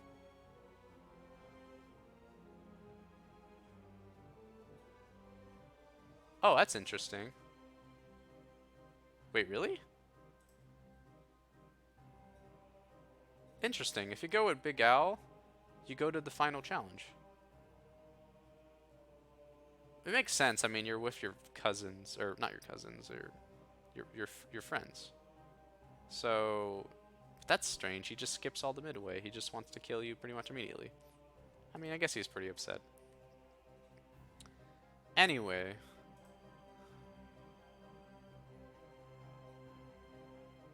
We're going to stay to see Al, and then we're going to trust Snake Lady here. I'm not going anywhere with you, Big Al. I believe the Snake Lady. So do I, said Patty. Me too, Brad echoes. Man, Brad is such a fucking sub. That's too bad, Big Al says. Then he turns to Snake Lady. As for you, Miss Reptilia. Oh, she has a name. I told you, you've been overreacting. If these kids believe you, we won't be able to torture them with our real horrors. Sorry, boss, she says. So, what do you want me to do with them? You can hardly believe it. Real horrors? What kind of carnival is this, you shout. The Carnival of Horrors, the Snake Lady answers. And that's the good news. Dude, she has a name, Miss Reptilia, for God's sakes. Just kidding.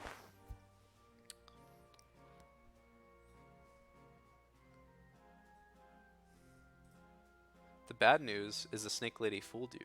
Oh my god! Throw them into the large cell with Harold and the other prisoners, Big Al commands. You're all shoved into a dark cell. You hear a click. You're locked in. As Snake Lady leaves with Big Al, you can hear their laughter echo down the hall. You know, you'd think that Snake Lady betraying me would, like, break my heart, but that just, like, makes me like her more, dude. Primo. You glance into the other cells and think the freaks are prisoners. They do need our help. Then you peer into the darkness of your cell to find out who Harold is. There's no way you could miss him. Harold is a giant. He's huge, twice as big as a football player. His hands are, in fact, the size of 2 footballs. His arms look like tree trunks. At first you're afraid of him, but then you think, hey, he's trapped too, maybe we can convince him to help us.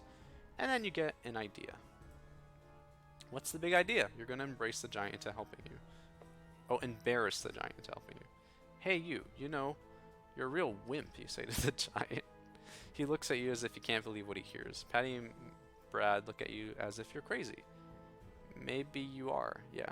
You wimp, you continue. You sit here all day taking orders from that creep, Big Al, and you live in these horrible conditions. Why? Because you're a wimp and you refuse to fight back. You could bend those bars and escape, but you won't because you're a wimp. W-I-M-P, wimp. The giant stands. You gaze up. He's over 15 feet tall. He lumbers over to you. He isn't smiling. Is your plan going to work? Is he going to bend the bars to prove you're wrong, or is he going to bend you? It's out of your control now. You look out the window. So,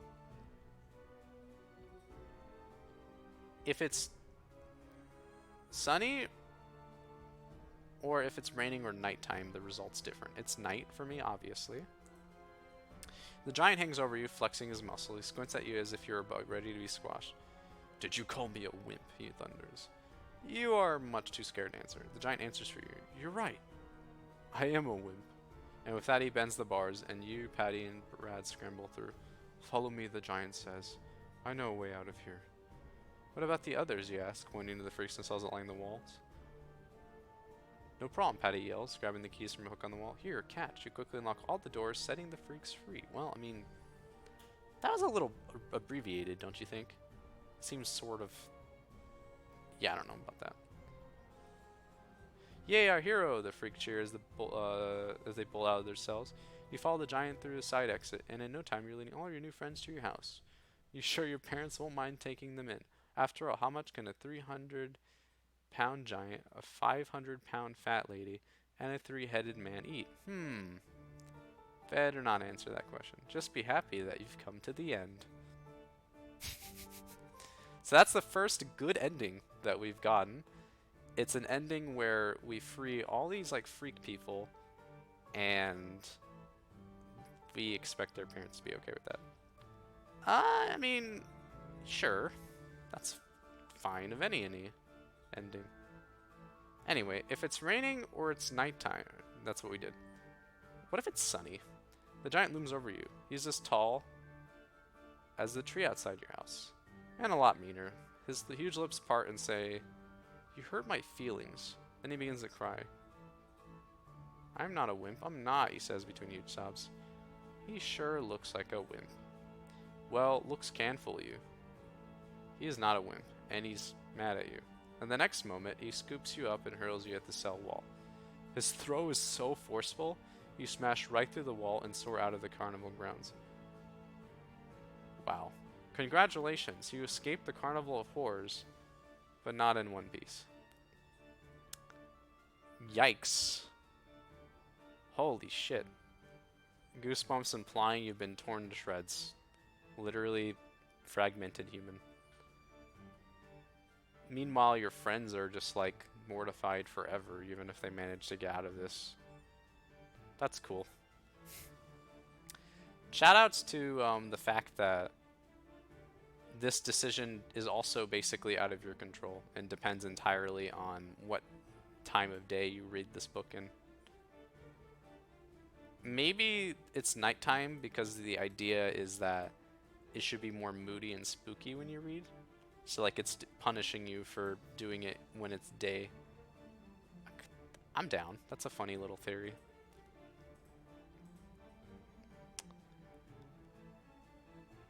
How fast would... Like, there's no way a human can ever break through a wall like that. That's just like... It's just too silly. I love it. Fucking snake lady. How could you do this to me? I'm not mad. Like I said, it's hot, right? Nah, dude, I'm good. We're gonna escape like the snake lady told us to do originally. But we, like, ignored because we wanted to see Al. Come on, Patty cries. Come on. Then, without another word, she races off. You and Brad dash after her. I hope Patty knows what she's doing. You think I should try to catch up? Because right now, it doesn't look that way. Patty leads you through a maze of underground passageways. Then, just as you're about to yell, stop, she says. Or she does. Wait, what? Then just as you're about to yell, stop, she does. And you find yourself standing outside in front of a barbed wire fence. Up ahead, you spot an opening.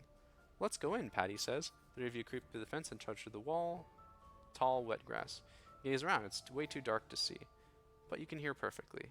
And the sounds that reach your ears make your skin crawl. Slithering. You definitely hear slithering. And hissing. You want to leave. You spin around, but you can't find the opening in the fence. you do see something else. A sign. There's a sign, you call out to Patty and Brad. Let's see what it says. Thus, 3 of you race to the wet grass.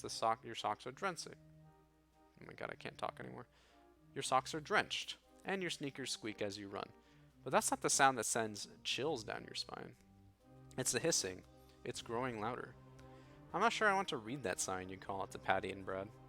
I know what you mean, Patty shouts back. I have a feeling we're not going to like what it says. And you don't. You reach the sign and it reads out loud.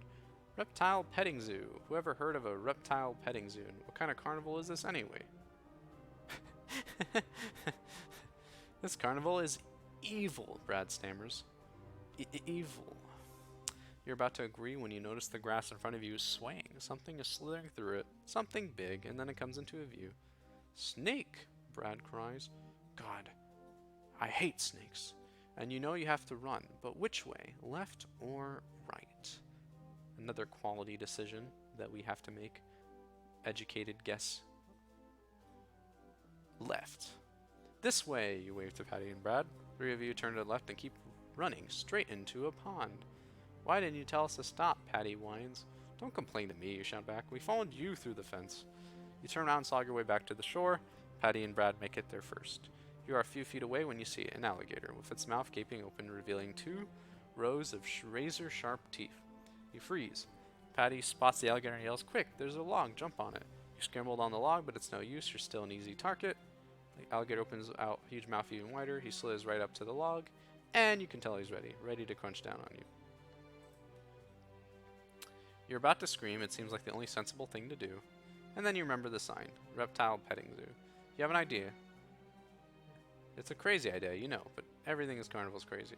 You can feel the alligator's hot breath on your arm, but instead of putting your arm back, you stretch it out. What are you doing? Patty screams. Your fingers reach out over the alligator's open snout to touch his head. And you pet him. Nice alligator, you purr as you stroke his scaly head. Your arm trembles, but you don't stop, and very slowly, the creature's mouth begins to shut. Then he rolls over and falls asleep. You slip quietly off the log, charge for the shore, and fall right into Big Al. Fuck off.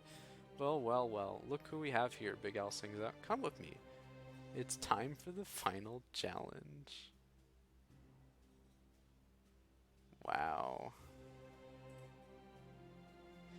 I have one more idea about the final challenge I want to try.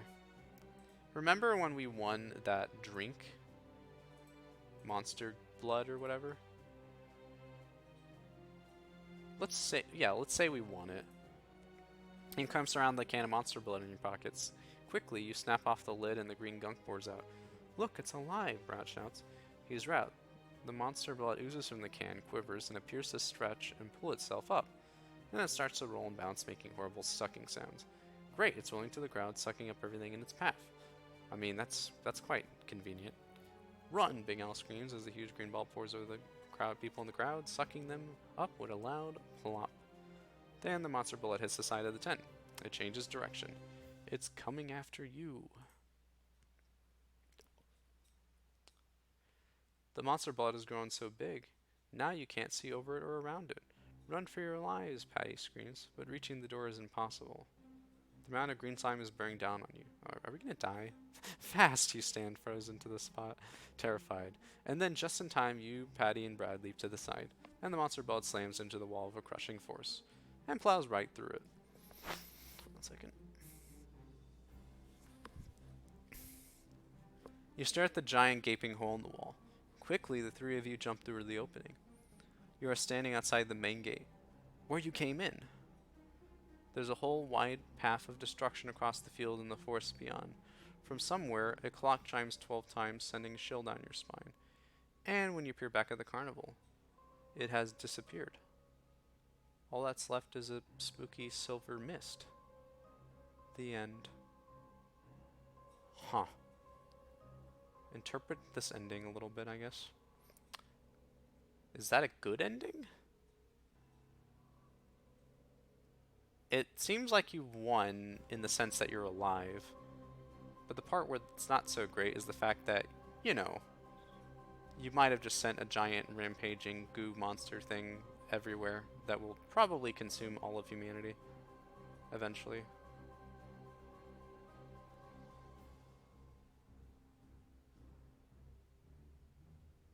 That's quite funny. I, I guess that's good? Sure, whatever. At least we lived. Wow, there really is no, like, amazing ending with the Hal thing. Hal, no Al, I meant. Alright, let's go right when we run from the alligator. You run to the right, follow me, you cry out to Patty and Brad. You run faster than you ever run in your life. Your side aches, but you keep on going. When your chest feels as it's about to burst, you finally stop, and hear a crash behind you. Then at both sides of you, then in front of you, trapping you. Welcome to the Reptiles Petting Zoo, a deep voice echoes through the darkness. Reptiles Petting Zoo? You thought the sign said Reptile Petting Zoo. Sorry, one second. Our alligator has been so lonely, the deep voice continues, waiting and waiting for his new pets to arrive. And here you are, finally. The end. What the fuck?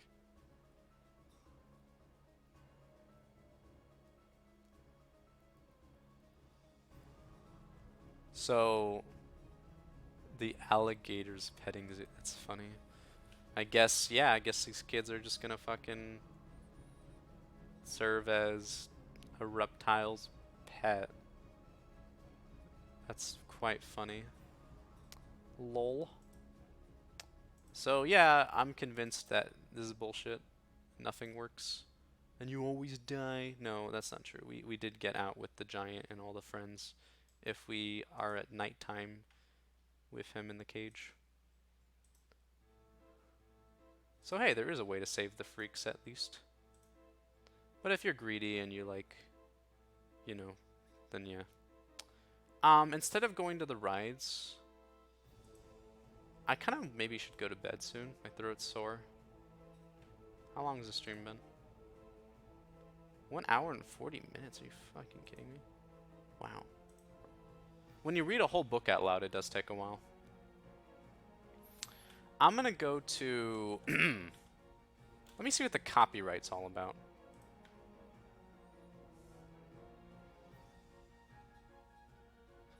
The publisher does not have any control over and does not assume any responsibility for author or third-party websites and their content. You hear that? Don't sue me. They're not responsible. The publisher, anyway. This is apparently a work of fiction, I'm being told. It's entirely coincidental if anything resembles anything. Interesting. Fascinating. So, let's just go home. You know, like, fuck it. You decide not to sneak into the carnival. You're going home instead? Well, it's a good thing Patty usually makes all the decisions, otherwise you'd never have any fun. And this book would be over before it began. Go ahead, take a deep breath, then go climb the fence. You're not scared, are you?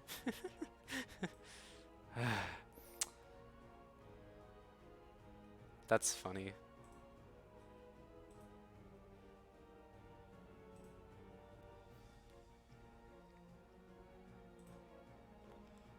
Let's go on the rides. How much more of this is there? Holy shit. Whatever. Let's go on the rides first, you said. That roller coaster looked awesome. Okay, Patty agrees. Over this way, you yell as she charges towards it. When you reach the rides, you can only stare in amazement. So how late am I willing to stay up? I have classes tomorrow, technically. Theoretically have classes. I'm good, though. Yeah, I'm fine. Cool. It's only 1 a.m., which is actually not that late. I can stay up like another 2 hours max even. These are the most fantastic rides you've ever seen. The towering roller coaster, the soaring sailboats, or speedboats, the twisting slides. Everyone is in motion, whirling, whirling, doing the loopy loops, and they're all empty. No riders, no people in line. Cool, Patty exclaims. We have the whole place to ourselves. If you want to see like cool mystical rides, I recommend the Centrifuge Brain Project video on YouTube. That's a classic that I very enjoy. And I have a bit of it like a weird history with it. It's hard to explain like quickly, but basically one time I was watching the video. I think it was like my second time watching it, just like for no reason, because I like it a lot. It reminds me of my dreams and shit. And something funny happened. The YouTube video like had like an error, like the bitrate got fucked and internet cut, and then it like didn't correct the image, so it was just like a very glitchy, like bitrate fucked image that was frozen on with a loading symbol. So I took a screenshot, and that image is now my laptop wallpaper. Also unrecognizable from the video. Like, you really can't tell what it is. It's just like a gray mess of pixels, and it's really pretty because I changed the contrast to be a little bit more, what do you call it? Like, it's less bright. It's like kind of dim. Whoa, what the fuck's this song? I kind of hate it. It's apparently called Cotton Candy Stall. Interesting. Fascinating. We have names of songs based on locations and carnivals. Where's the part where I get eat a fried Oreo? Oh, we're reading, right? Sorry.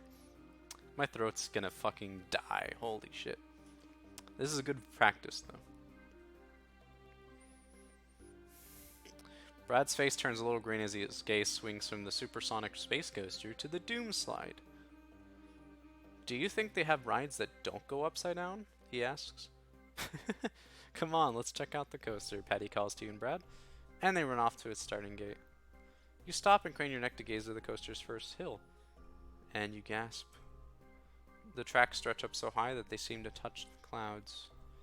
Your gaze follows up one of the cards speeding around a sharp curve. It looks like the space shuttle. You notice that there's a safety harness that locks over your body. You've seen those before. They keep you in when the ride turns upside down. You don't want to admit it before, but like Brad, riding upside down is not your favorite thing.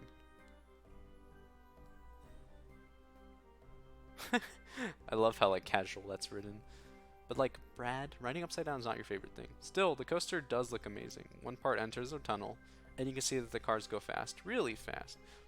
It kind of reminds me of like the way they designed the Hulk ride. There's like a tunnel, and then it like shoots you out. Yeah, really fast, up in the air. The Hulk ride's basically like a very impressive ride, I would say, for a typical. And this is the one I'm talking about in like Islands of Adventure. Obviously, there's plenty of Six Flag rides that are quite impressive too, that shoot you up really fast. But that one to me is like perfectly simple too, which I like. It's like a nice short, fast track. I don't know. It's elegant looking to me.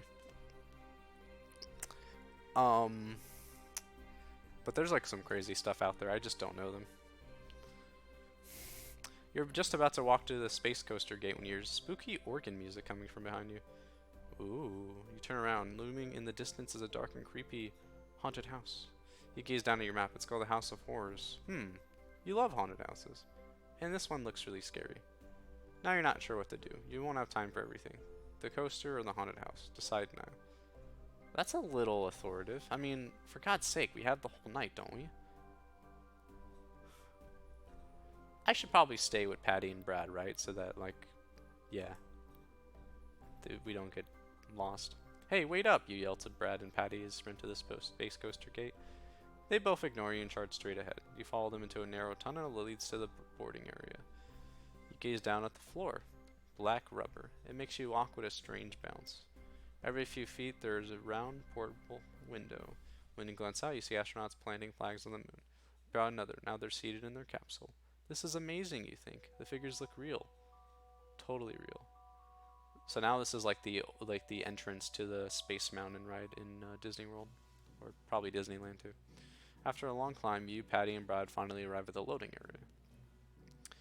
So Space Mountain for me was interesting. Oh, another thing I can mention really quick too. But first, Space Mountain for me is interesting because it was a ride that I was always very scared of as a kid. Like I just had a lot of anxiety about going in that ride. And then one day, when I was there, right, because we didn't go there that often, right, but I just mean in general, when I thought of the ride, I was scared, and then, like, 1 or 2 times I went to Disney World, I was like, nope, not having it. But then, I'd say, like, on the 3rd time or whatever I've ever been to Disney World, I was, like, 14, 15, and, yeah, probably, maybe younger, and my dad like convinced my mom and I to go on Space Mountain. They were like, "Come on, you're old. You can, stop being a chicken. We gotta make the most out of our money, and so you can finally experience this ride." And I was like, "Okay, fine." So I went on the ride with my family. It was my sister, my dad, and my mom, and it was terrifying. I was so scared, so scared. I was scared. I hated it. I hated it. I remember specifically going down the main drop and saying, "I hate you, Dad. I hate you, Dad. I hate you, Dad. I hate you, Dad. I hate you, Dad." I remember doing that specifically, but like louder, like I was screaming basically. Anyway, I kind of shut up and was like sort of crying, but like I got a little better after like a minute, just waiting for the ride to end while putting my like making my head face down. I must have been younger than like 14 or 15 then at least. I could have easily been like 12 to be honest, because I'm just a fucking wuss. 13, 14, whatever, yeah. Just probably not like 15. That's probably around the time that I got a little better. So, what happened after that? I was really upset at Dad for a little while, then I got over it for that day.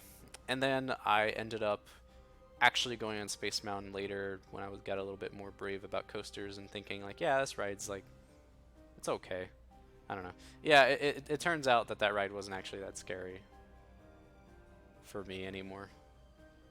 And to now I've been on rides like a little loop. I went on a ride with a little loop. It was my first coaster with a loop ever. I went on it in like a Six Flags location somewhere. And the other tangent I was going to briefly mention, besides that traumatic memory of a roller coaster my dad forced me to go on, basically. Not actually, but almost basically. Also, I just realized something. My stream is not showing the correct game. Whoops. I am not playing Slay the Spire. I am playing... What the fuck am I playing? Just chatting?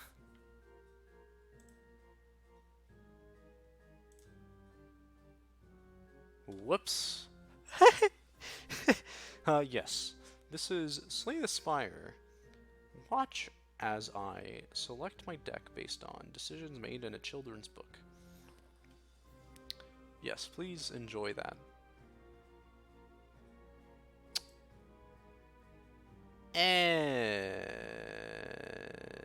Anyway, how did I even figure that out? It still says I'm playing Slay the Spire on like Discord. That's weird. Huh. This is edited, right? Like it's actually corrected? Okay. It might take a bit to update on Discord and Twitch, I guess.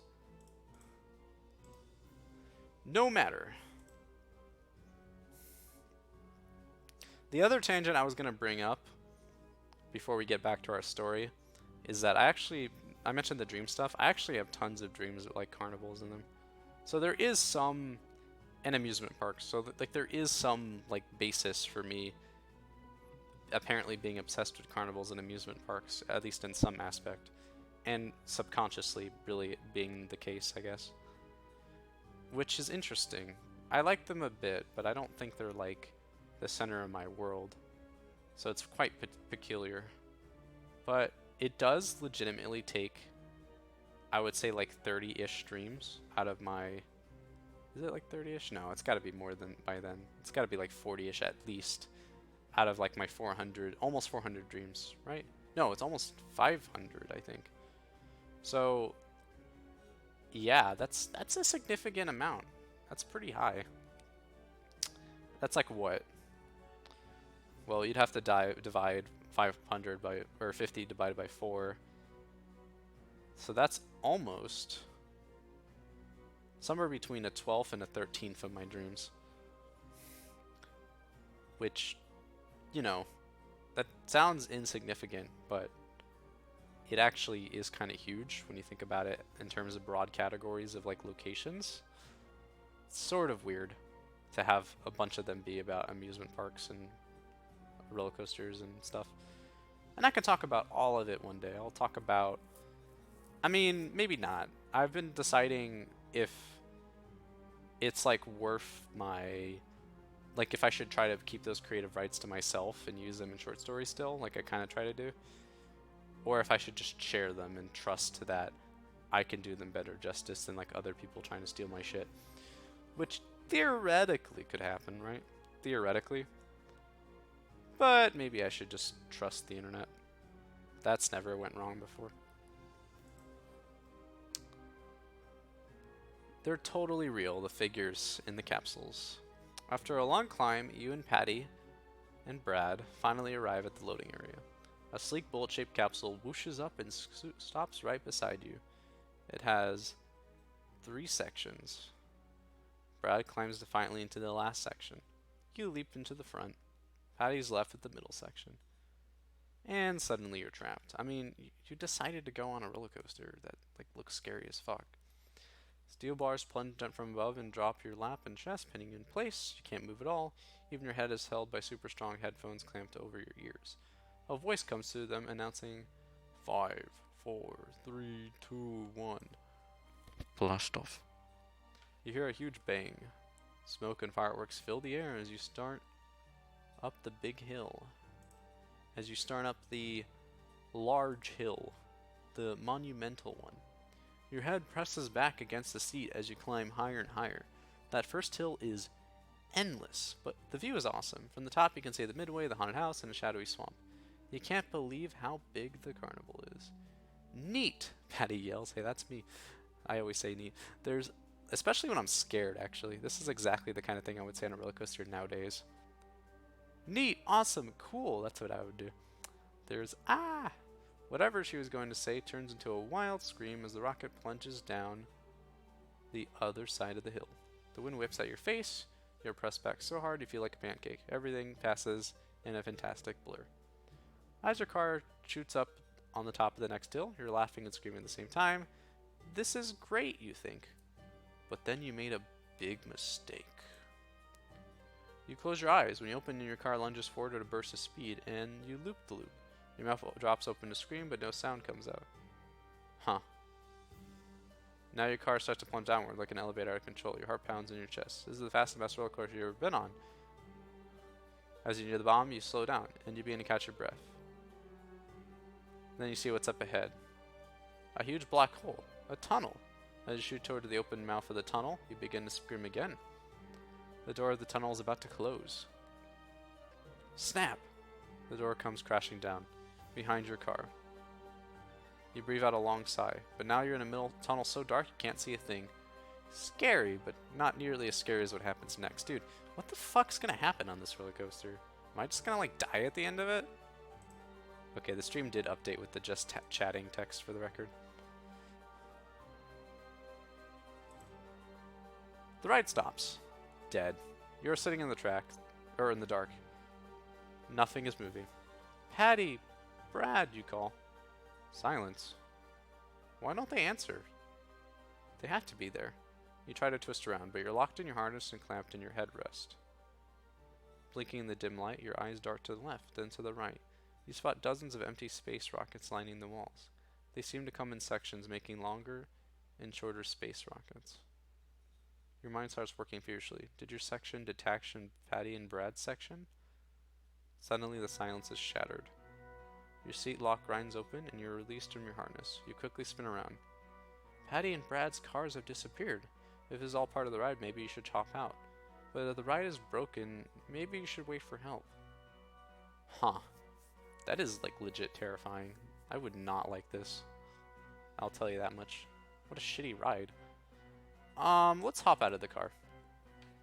Your pulse pounds in your ears as you carefully lift yourself out of your chair. The tunnel is dark and musty and really creepy. Anything could be lurking in these shadows. This must be part of the ride, you reason, and the more you think about it, the more convinced you are. You're scared, but you have to admit, this is pretty cool. In the distance, you spot several red lights that seem to lead to other dimly lit tunnels. You cautiously head toward one of them.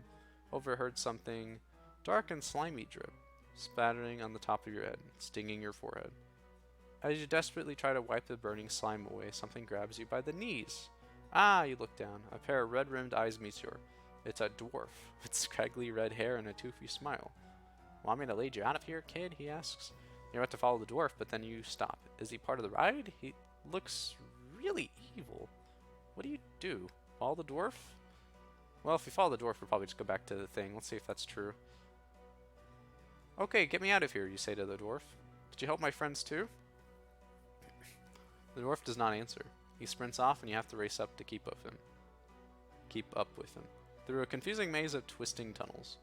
You're sure glad you have a guide. The dwarf suddenly stops.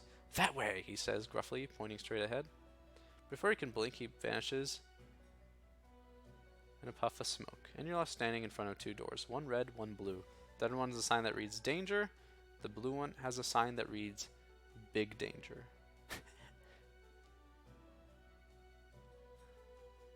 So, this reminds me of the Stanley Parable now. Not really. There's a scene where there's a red and blue door, though. Let's go to the red door, the one that doesn't say big danger. You push open the red door. Another tunnel lies beyond it. You follow its twists, turns, and realize you're sloshing through cold, muddy water. It goes deeper and chillier as you go. Cold shudder, you decide to head back until you hear a slippery noise behind you. Whirl around you, watch in horrible fascination as giant earthworms crawl out of the mud. Gross. No way you're heading back there. You clean your teeth and slog onward. Clench your teeth and slog onward. Up ahead, you see a dim green light. Great, an exit. Hey, it's like the Great Gatsby. As you reach the end of the tunnel, you hear a low growl behind you. As you try to pretend it's your imagination. But there's no mistake the sound of thudding footsteps. Getting closer and closer. And now it's breathing down your neck. You're too scared to turn around, and too scared not to. Risking a glance over your shoulder, you see a large dark shape behind you. It's a big man. No, you squint hard. It's dark and hairy, muddy leaves and green vines trailing from his body. It's some sort of swamp monster. You run as fast as you can. Your chest is on fire. The swamp monster is gaining on you. You know you can't keep running, but your heart feels that it's about to explode. You have to stop. You turn and stare right into the monster's bloody eyes. Neat costume, you say hopefully. Good try, but the swamp monster isn't wearing costume. He's real, and this unfortunately is really the end. Seems like you do die here. Yes. Fine, we'll do the big danger. You open the blue door and peer through. You're staring down a long, dark passageway. At least you think it's long. It's difficult to tell. It's pitch black. You don't know what to do. Maybe I should have picked the other door, you say to yourself. I'm getting out of here. But the blue door has locked behind you. Now you're sure you made the wrong choice. But there's nowhere to go but forward. Your knees tremble as you inch your way down the dark hallway. The passage ends in a bright burst of light, and in front of you, a tall purple mountain rises hundreds of feet into the air. You breathe out a long sigh of relief. You're out of the dark. You study the mountain. It looks so real, but cut into its side, you spot a doorway. Above it, a brightly painted sign reads, Doom Slide. Will you be on the one to slide forever? Oh my god. You open the door and climb a steep ramp that curves around and around. It's cold and dark inside. Oh my god. Halfway up the ramp you stop. There's another sign. Warning, you may be the one to slide to your doom. You continue up the ramp. You finally make it to the top, find yourself standing on a wide, dimly lit platform. A row of long, curving slides stretches out before you. The slides are numbered from 1 to 10. Okay, so... interesting. You think hard, the Doom Slide. You know you heard about it before, but where? Where was it? And then you remember. It was in a Goosebumps book you read, one day at Horrorland. Now you're in big trouble, because you remember all about Doom Slide from the book. Remember, if you pick the wrong slide, you'll spend the rest of your rust sliding and sliding forever. Which number is the Doom Slide? Which one?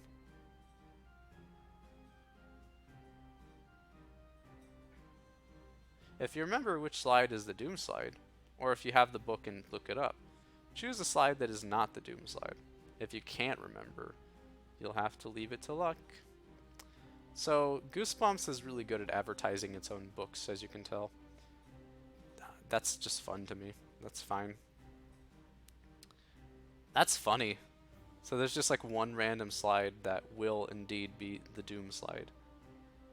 But I gotta wonder, in the original Goosebumps book, did it end like this? Or was it just like one of the friends was caught in it? Like, I don't know. Interesting. And I suspect that it won't be an end. I suspect it will loop some pages. I think that's happened in some of these before. The one I read when I was a kid, the only one I actually read of these books, looped pages. So we get to pick a number between 1 and 10. Now, I could cheat and pick the one that has 4 options, which I will do, gladly. You slowly lower yourself onto the slide. You start to stretch out your legs when the bottom tilts underneath you and throws you forward. You're sliding fast. The surface may be some kind of special material because you're zooming down at top speed. You hold your breath as you fly through the blackness. A bump sends you bouncing into the air. You scream and scream. When is it going to end? Oh no! Could this be the doom slide? You hear screams echo in the darkness. You twist around, but you don't see anyone. The ghostly screams go louder, and in front of you, next to you, behind you, screaming and sliding, never stopping. You gasp for breath, and then you hear it. A voice cuts through the blackness, through the screams. A voice that cries, "Welcome to the rest of your life. Welcome to the doom slide." Thankfully, you, just die in this void that is the doom slide, I would imagine. Because you starve to death, not because you just exist eternally there. Wow, what a terrifying prospect, though. Alright, so note to self, picking the option with the most options does kill you sometimes. Let's try this other one.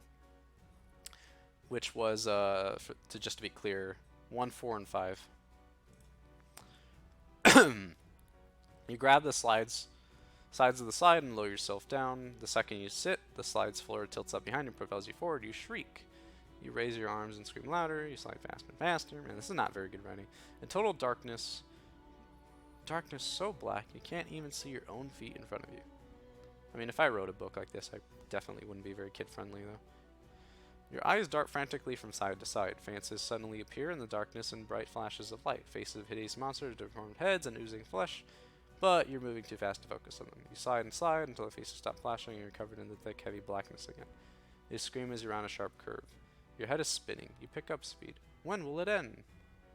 Then you hear the screams. Chilling screams echo through the darkness. Oh no, you must have picked the doom slide. Bump. Chute opens up and you land head first on soft grass. You blink several times. A long sigh escapes from your lips. It wasn't the doom slide after all. As you climb to your feet, you hear someone call your name. You glance up and shout for joy. It's Brad, and Patty's there too. You tell him about your scary ride on the slide, and about how you thought you'd slide forever. Cool, Patty exclaims. Let's ride it this time. No, you tell her. This carnival's too weird and dangerous. Something's not right. We have to get out of here. Now. Yeah, Brad agrees. Brad agrees. The faster, the better. I have an idea, Patty announces. You and Brad huddle around her. I spotted a way back out of here, but it's a little risky. You have to squeeze through a barbed wire fence, and it's guarded by the carnival's security forces. But we should try. Are you gonna listen to Patty? I guess. Come on, Patty cries. Come on.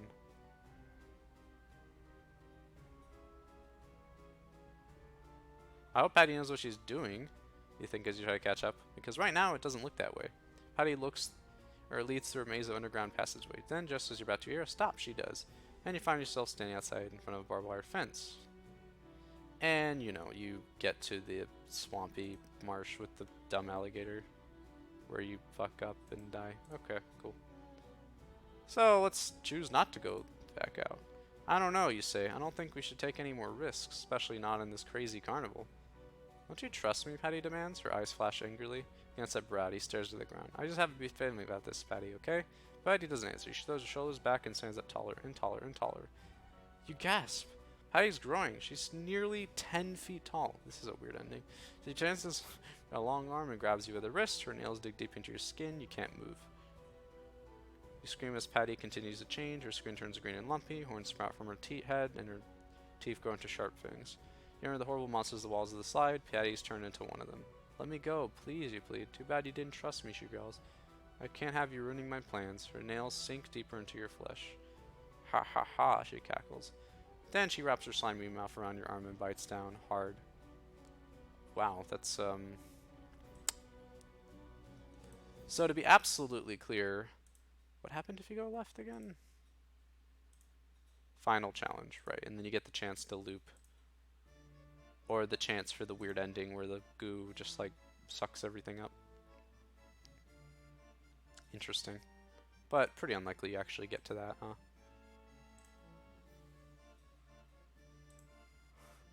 Two, 7, or 9. You sit down on the slide and push off. The world sets as you plunge down. Down, down, down, down, and we're going around. And sugar, we're going down, swinging. You're scared, but you can't help feeling that this is kind of cool, sliding and swirling in the darkness. Until you hear the screams, the eerie screams that follow you as you twist and turn. Your heart's pounding wildly. Oh no, you must have picked the doom slide. You're going to slide forever. And then bump. The chute opened up and you hit the ground hard. You tumble over and finally stop. You lie on the ground panting. You're outside. You scramble to your feet and gaze around. You hear laughter. It seems to be coming from the bright pink building a few feet in front of you. You walk over to the big pink door and press your ear against it. Yes, the laughter is definitely coming from inside. You open the door and enter a room bursting with people who seem to be waiting for you. You think it's weird until you study them and realize something even stranger. They're all dressed up in old-fashioned costumes. Welcome to the Carnival of Horrors, a tall woman in a red parasol says, smiling. Nice of you to join us. Carnival of Horrors. The word sends shivers down your spine. The one with the parasol whispers in your ears. Don't you want to know the secret of the Carnival of Horrors? You nod, yes. The Carnival of Horrors comes alive in different place and a different time each night. Tonight, we're in your town, and tomorrow we could be in another country.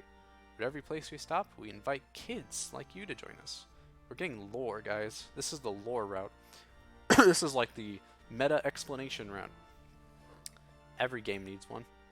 Thanks for the invitation, you say, but I gotta go. You know, like kinda, I don't want to be here, you know? I'm sorry, the lady chuckles. You can never escape from the Carnival of Horrors, she says solemnly. Unless... Unless what? You scream. Tell me. You can escape the Carnival of Horrors if you leave before closing time. When is closing time? You shoot back. When the last ride stops, the lady whispers. At midnight. You glance at your watch. 11:40. 20 minutes. That's not so bad. But how do you get out of here? As if the lady can read your mind, she says, there's only one right way. Then all around you, the crowd begins to chat. One right way. Only one right way. Then repeated over and over again. What is it, you scream? Which way? It's useless. They're not going to tell you. But it's not midnight yet. There's still time to figure it out. Until the floor begins to tremble and the walls begin to shake. Earthquake. Because, you know, there wasn't enough insanity. A wave of panic washes over you as the walls begin to crumble on you. You throw your arms over your head and close your eyes. The silence. The shaking stops. Then you open your eyes, and the room and all the custom people have vanished. And all you are outside in the rides area. But the biggest fright of all of you is you spot Patty and Brad. It's the biggest surprise. Boy, am I glad to see you, say, racing over to them. Where have you guys been? Brad shakes his head. You wouldn't believe the rides we were on. Cop out. We've got to get out of here before midnight, you say. Quickly tell your friends about the warning from the lady with the red parasol. No problem, Patty says. Look, I'm sure the exit is right over there past that ride called Hall in the Mountain King. No way, it's that way, near the sign that says Halloween Express, Brad insists. Ooh, we get Halloween-like music, so I'm gonna pick Halloween Express. We gotta get out of here, it's almost midnight, you say. It's like 1:30. As you say, run toward the Halloween Express ride. I kinda wanna try to finish this up today, if possible. That's my goal. Even if I sound sore as fuck, right? Because it's awkward to start in the middle. I can edit this down for some epic highlights. We're gonna get out of here. It's almost midnight, you say as you run toward the Halloween Express ride. Hey, maybe we should try one of these cars, Brad says, pointing to the red and orange cars that run on the track. The three of you crowd into a little car that's really meant for two. You jam your foot on the gas pedal, and you're flying. Alright, Brad cheers. We're on our way home. Hey, I wonder why they call this Halloween Express. You turn the wheels sharply to the left, and then you know why.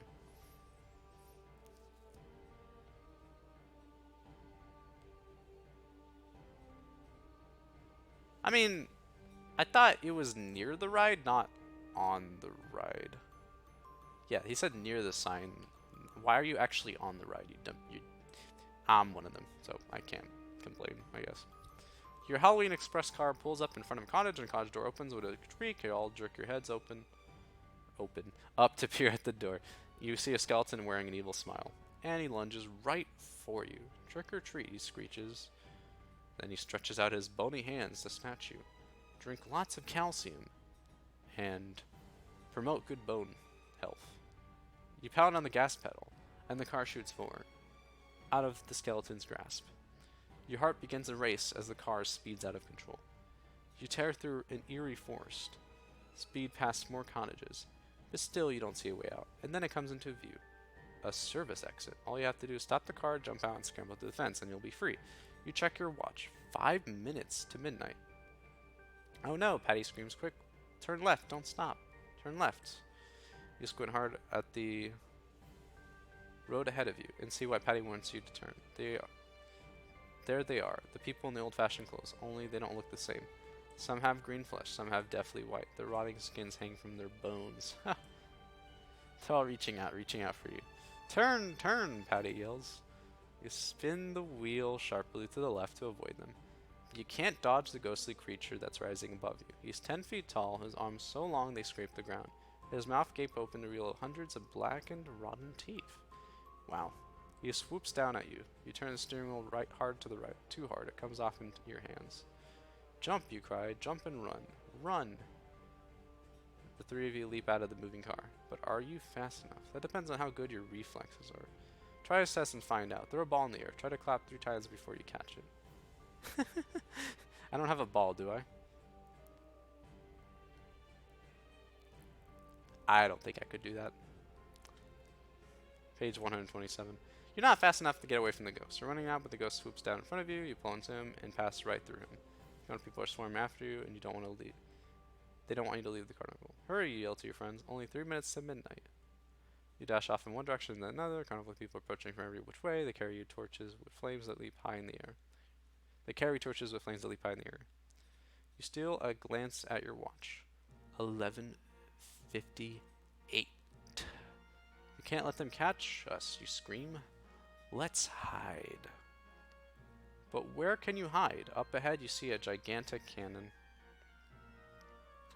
All 3 of you could fit easily in there. That does not seem like a good place to hide. You also spot a baby ride, the baby choo-choo train. Maybe you could squeeze into that. I prefer the choo-choo train. You squeeze into the choo-choo and crunch down. 11:59. Lights in the carnival, people's torches sweep over you. Their foul smell fills your lungs. The blood pounds in your temples. They're going to find you, but you're trapped now. But there's no way out. You hear someone shout in the distance, closing time, and then you hear bells start to chime. Midnight. 1, 2, 3. Brad counts the chimes. You want to strangle him. 4, 5. Suddenly the kitty train starts to move. 6, 7, 8. Sit up and see the big shock of this horrible night. This whole horrible night. 9, 10. Brad, shut up. Look at this. The point is to the letters on the front of the train card. You'd been staring at them the entire time. Why didn't you notice them before? What about the letters? Patty says sharply. 11. Don't you see what they say? You shoot back. Right way railroad. Patty reads. So what? The chants of the merry-go-round people echo in your head. There's only one right way. There's only one right way. Could it be? 12. Now what? Just as the clock strikes 12, the train enters the tunnel. You hold your breath, wondering what you'll see when you reach the other end. Chug, chug, chug. The choo-choo slowly pulls out of the tunnel, and you're surrounded by carnival workers everywhere. Well, that doesn't sound great. Carnival workers. The carnival workers set up the same rinky-dinky carnival you go to every summer. You can't believe your eyes. You must be seeing things. Patty tries to say something smart, but the only thing she manages is, huh? Hey kids, a worker yells at you.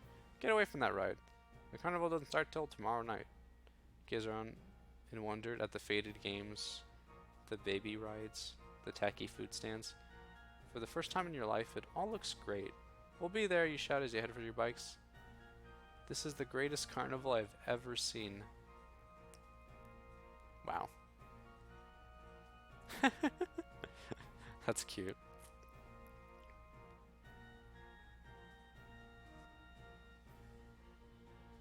Wow, that's really cute. I like that ending. Now let's die in a cannon, I guess.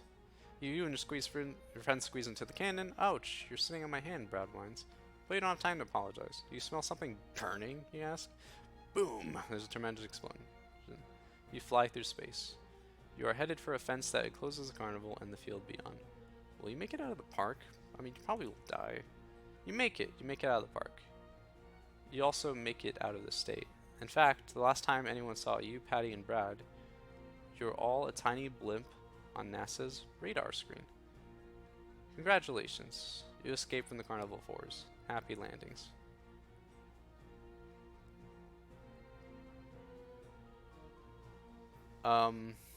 What is it with like space in Goosebumps lately in this book?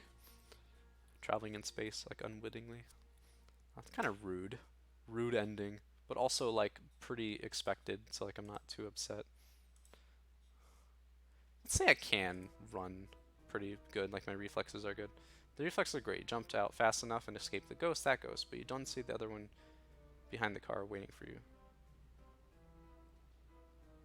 Your heart hammers as your chest, or your heart hammers away in your chest as it circles you, around and around and around.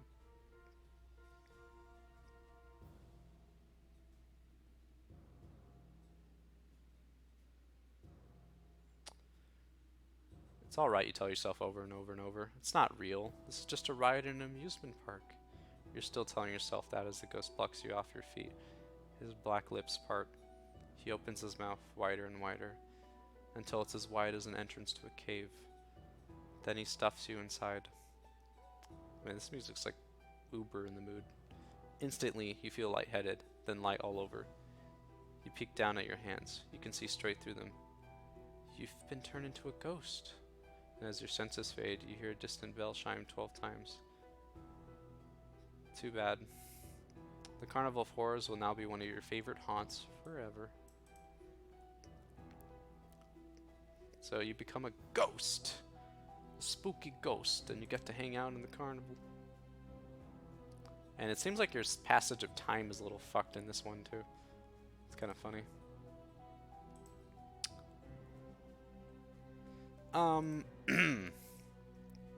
Mountain King ride? Let's see what happens if we do that. Sorry, Brad. I think Patty's right, you tell him as you turn around toward the Hollow Mountain King. I think I spotted an exit there when we first came in. Patty runs ahead. Look, she cries. There's the path. It leads past the Hollow Mountain King's exit to the left. Exit. Leads past the Hollow of the Mountain King to the exit. Yeah, but who are those people up there, Brad asks. They're blocking the way. You peer up and ahead to see them, the people in the old-fashioned clothes, and they're still chanting. Only one right way, only one right way. They're not gonna let us out, Brad panics. Okay, I have an idea, you say calmly. Let's go into the Riding King ride. Maybe we can jump off at the end and sneak past them. Do you have another choice? No.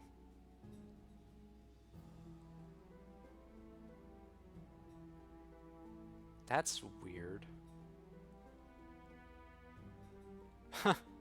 So, only one right way. Let's go on the ride. And you have no other choice. But we just agreed a second ago that the other one was probably correct. You're just so convinced that the only options we're given is to go on the Mountain King ride or to go on the Mountain King ride. So we're going to go on the Mountain King ride. The three of you duck inside the hall of the Mountain King ride. Painted backdrop of rounded snow-capped mountain rises on your left. Up in the mountains, a big stone castle rests in the sunshine. A group of cheerful elves pick flowers in the castle gardens. To your right, you spot the ride. A wooden cart's pulled by real horses. Come on, you call to your friends. Jump in a cart. This is great. We'll be out of here in no time. No time. Reminds you. You glance at your watch. 11:45. Only 5 minutes? It's not so bad. You scramble into one of the carts and grab the reins. Like 5 minutes since 11:40. I mean, your horse plods forward, and you pass through a painted stone archway. You gasp. Everything in the painted backdrop is now in front of you. And it has suddenly become real. But different. The snow-capped mountains rise to black, jagged peaks that pierce the sky. The big stone castle huddles on a scary, dark hill. And the elves, they aren't picking flowers. They're swinging axes. Your heart leaps into your throat. The elves move to the roadside now, and they're chopping down the horse-drawn carts ahead of you. One cart splinters into a million pieces before your horrified eyes. I wish it was a better description than a million pieces, not gonna lie. The elves continue on to the next cart. Their sharp blades slice right through it. Your horses keep trotting up the steep path. You're headed right for the wildly chopping elves. Do something, Paddy cries. You yank on the reins, but your horse plows ahead, pulling you forward, closer and closer to the chopping blades. Brad squinches? Is that a word? down in the cart and buries his head in his lap. Patty jumps into the front seat with you. Together, you pull on the reins and scream, "Whoa, fellow, whoa!" But your horse trots onward. "It's no use," you cry. "We better jump." You stare over the side. You're riding along a narrow ridge, and there's a deep drop that makes your blood run cold. If you jump, you'll plunge to your death. Then you glance up ahead and spot a safer place to leap. Great! You're about to show it to your friends when Brad cries out, "Look at the elves, they chop at set times. If we can get to the horse and move faster, we can miss the axes." "That's dumb, we should jump," argues Patty. "What do you think you should do?" Both of these seem like terrible options. We can either jump, or we can gallop. I'm gonna say jump. "We gotta jump," you tell Patty and Brad. "It's our only chance." "Okay," Brad agrees as your cart inches up to the chopping elves. "Come on," you cry. Now, Brad is too paralyzed with fear to move. You and Patty grab him and haul him toward the side of the cart. Your cars reach the elves. One of them smirks as he lifts his axe. It's right above your neck. You picture your head tumbling down the side of the mountains. Yikes. With a loud cry, all three of you jump. You land with a thud on a rocky ledge. It breaks your fall, but the rock is too weak to hold all of you. You scream again as the edge tears loose and the world drops from under your feet. You tumbled over and over down the side of the mountain. You squeeze your eyes shut and wait for the crash. Finally, you land. You glance up. You're at the foot of a log flume ride. Wow, I mean, that's terrific that you lived. You and Patty and Brad have a lot of cuts and bruises, but you're okay. Terrific. That's how I said terrific earlier. You think until you spot the army of elves with their axes. They're running down the mountain toward you. Holy shit. The only escape is to enter the log flume ride so you can dash inside. Or so you dash inside. The log flume reminds you of the western logging camp, complete with log cabins, tree trunks, and a sparkling blue lake. In the distance, you can hear the buzz of chainsaws. And down by the lake, giant cranes pick up logs and plop them into the water. Some of the logs are hauled out in the middle with seats for passengers. As you watch, the current catches one.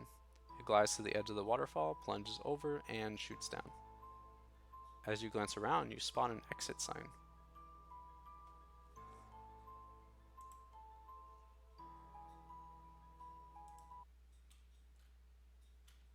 This is not even carnival music anymore.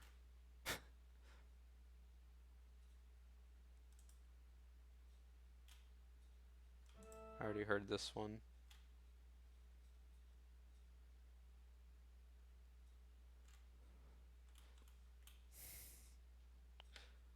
How about, like, this one? This is spooky music and magical music.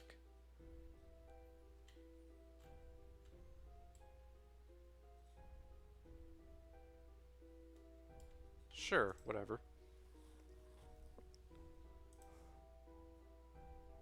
Oh, somebody...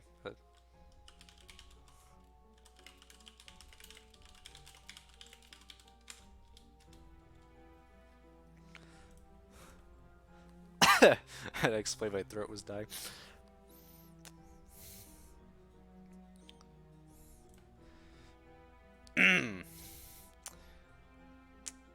As you glance around, you spot an exit sign. Oh, well, I didn't say this, I think. So, some of the logs are hauled out in the middle with seats for passengers. As you watch, the current catches one. It glides to the edge to a waterfall, plunges over, and shoots down. As you glance around, you spot an exit sign.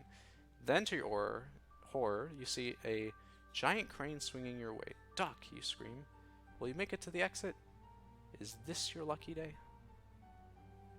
It's a Tuesday, Thursday, or Sunday.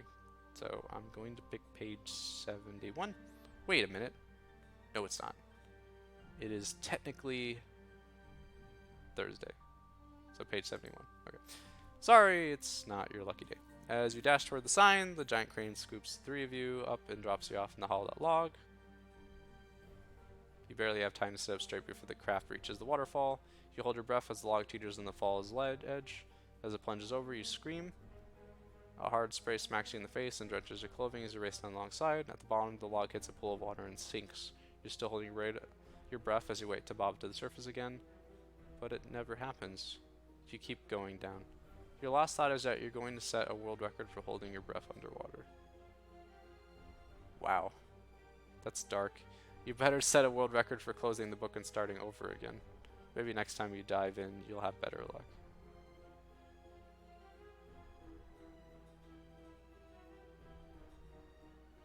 That's,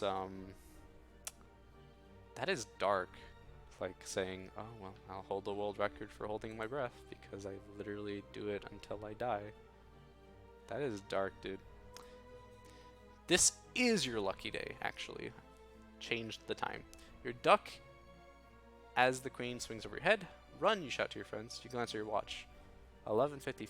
If you're really lucky, you can still make it out of the carnival by midnight. You could see the exit up ahead. As you charge through the gate, you feel really hopeful until you run into Big Al. Oh my god, Big Al's back. Wait, did we ever meet Big Al on this route? Oh, we did, yeah, we did. He blocks exit to his body, his massive hands and plant on his hips. No one escapes from the carnival of horrors, he roars. You gotta find a way out, now! To your right is the entrance to Halloween Express. You could try that, or maybe you could run down a different path. There's gotta be more exits around here somewhere. Choose fast. Let's say a different route. Come on, run, you yell to Patty and Brad as you spin around. There's gotta be another way around. Big Al blows a whistle, its shrill blast hurts your ears. He blows again, suddenly dozens of carnival people appear out of nowhere, but they don't look the way they did before. Some are green flesh, some are definitely white. Ronnie's skin hangs from their bones. We already had this description. Above their sunken head cheekbones, their eyes glow an eerie yellow. You watch in horror as more and more of them appear. What should you do? Your legs won't budge. You can't think clearly. You're terrified. You stand there frozen in a trance. But Brad breaks the spell when he screams out, "They're ghosts!" That's why they're wearing these old-fashioned clothes. They're dead. Watch out! Over there, Patty yells. That ghost. It's coming right at us. Run! And... interesting. So now we're back to the cannon and the choo-choo.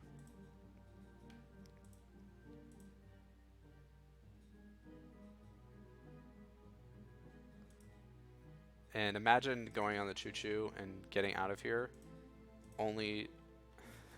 and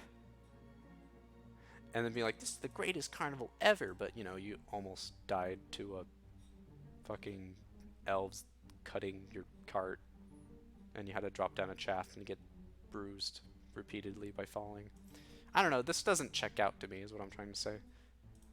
Seems a little fucking dangerous, is all I'm saying. Halloween Express we'll try. But I've noticed that the time is definitely a little late for them to get out now. It is, after all, 11:55. We've got to get out of here. It's almost midnight, you say. Yeah, he reiterates my point. I didn't even see that. You say as you run toward the Halloween Express ride. Hey, maybe we should try one of these cars, Brad says, pointing to the red and orange cars that run on a track. There you crowd until the car is really meant for two. You jam your foot on the gas pedal, and you're flying. All right, Brad cheers. We're on our way home. Hey, I wonder why they call this Halloween Express. You turn the wheel sharply to the left, and then you know why. And then we repeat where we were.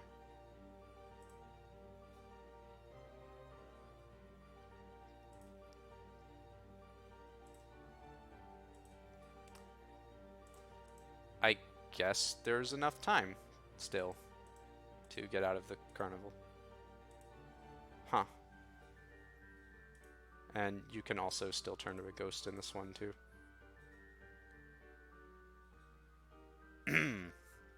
Because again, this is all the this is the time where we first got that description of like the green flesh, definitely white rotting skin, and the black teeth, if you remember that. Let's so you can get out actually if you go down a different path or Halloween Express, which is sort of interesting. I like that. What happens if you let the horse gallop? You probably die, right?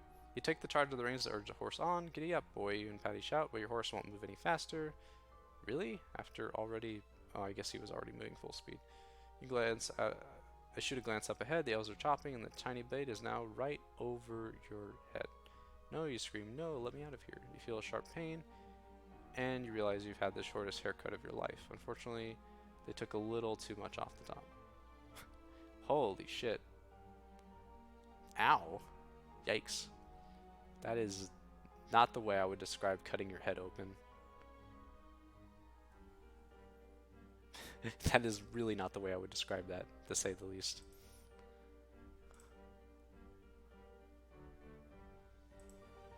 That's fucked. It's fucked, actually.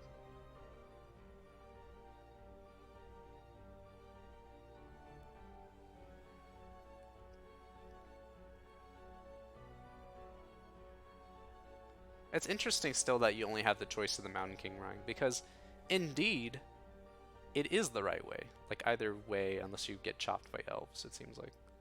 Or you get unlucky. And the Halloween Express is just like a faster way to do that same thing too. And then you could pick a...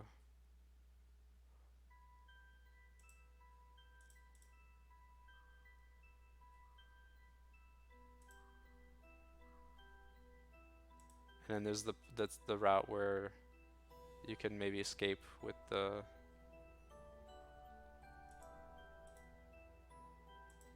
Sorry, I'm like curious.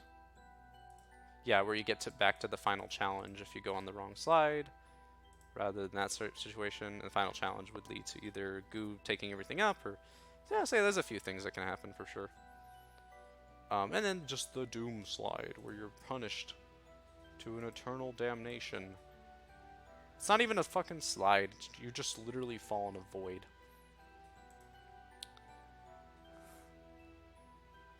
Through the blue door. What if we don't follow the dwarf way back when?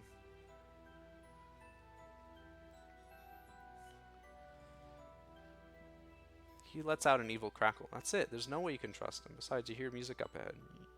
You're sure you must be near an exit. No thanks, I don't need any help, you mumble. He shrugs. Oh, yes you do, he says. But then he sprints off. You walk in the direction of the music, but after 5 minutes you realize you're not getting anywhere. Maybe you should have followed the dwarf. You start to think about Patty and Brad. Are they okay, you wonder? Just when you think you're wandering these tunnels for the rest of your life, the passageway ends. Now you're facing two doors, one red and one blue. Which one should you try? You might as well flip a coin. Get a coin. Flip it and check which one, whether it comes heads or tails. We'll take the red door.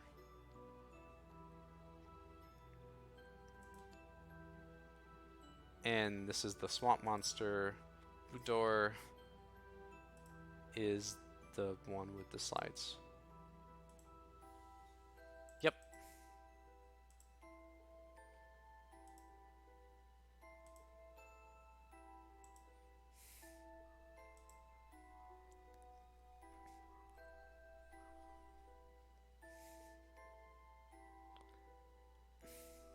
I always find it kind of funny and like immersive, like ruining a little bit when you take a different decision at a node that leads you to the same place, but like things happen differently, seemingly for no reason.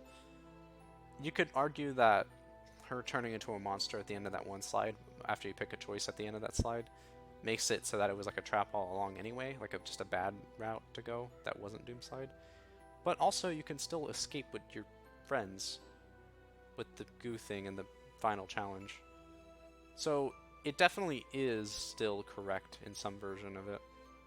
But on the other one, it's much better overall because you have a higher chance of escaping on that choo-choo thing. So it is sort of arbitrarily decided that you have to run on that version towards the exit where Patty thinks it is.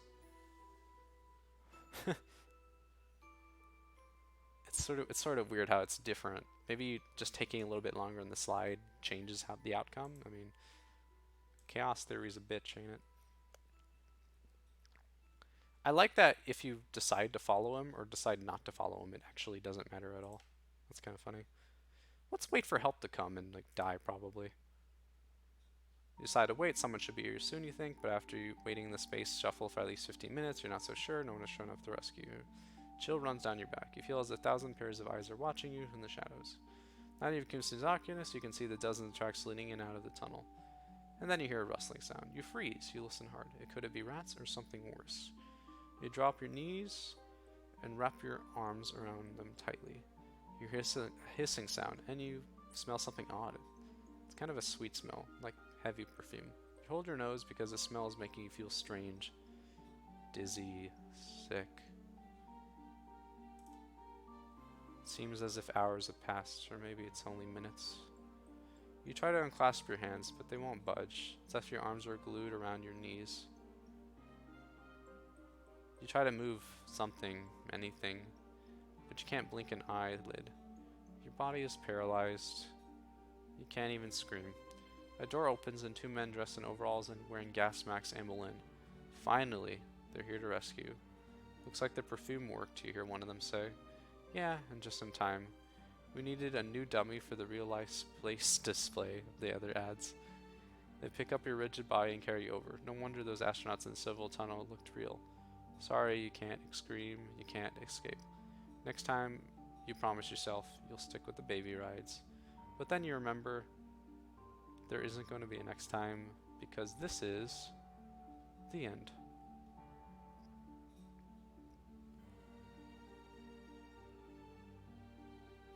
Well, what a shitty carnival this is. After this epic ride, you get turned into a statue.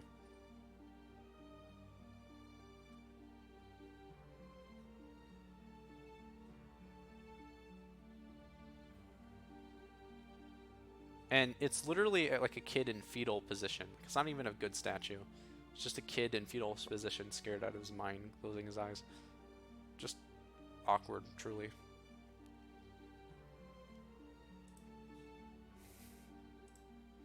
And after some roller coaster that surprisingly did not kill you. There's a house of horrors we still can go? Fuck. Okay, that's like the last thing we haven't done. And then I go to bed. House of Horrors. You have to. You have to see it. I'll catch up with you guys later, you call it to Patty and Brad. I'm gonna check out the haunted house. You glance down at the map for directions. The rickety wooden bridge over to your left appears to lead here. As you start across the bridge, the wooden planks creak under your feet, then the bridge begins to sway. You look down, way down. The bridge spans a deep, rocky gorge. Gulping, you grab their handrail. You move slowly. A wind... My voice is giving out. Let me take a minute.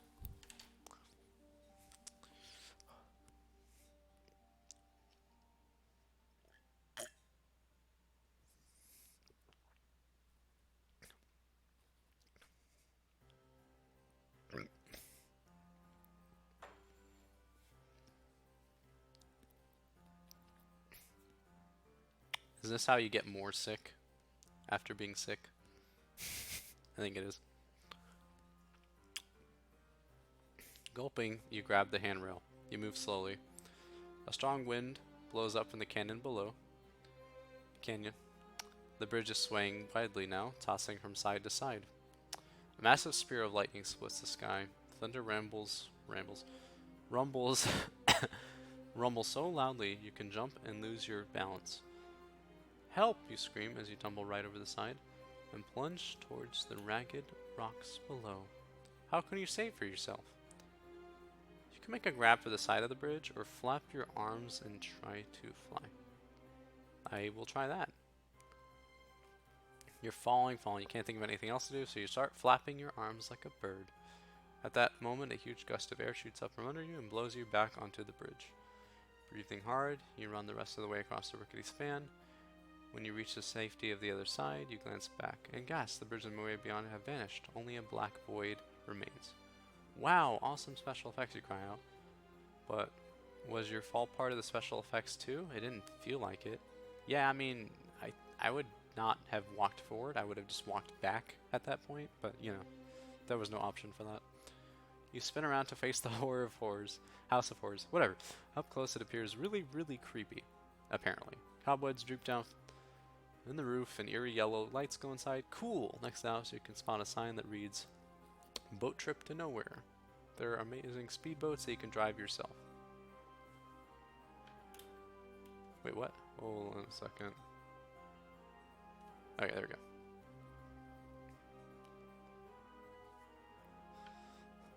I mean, what is it with like void in Goosebumps 2?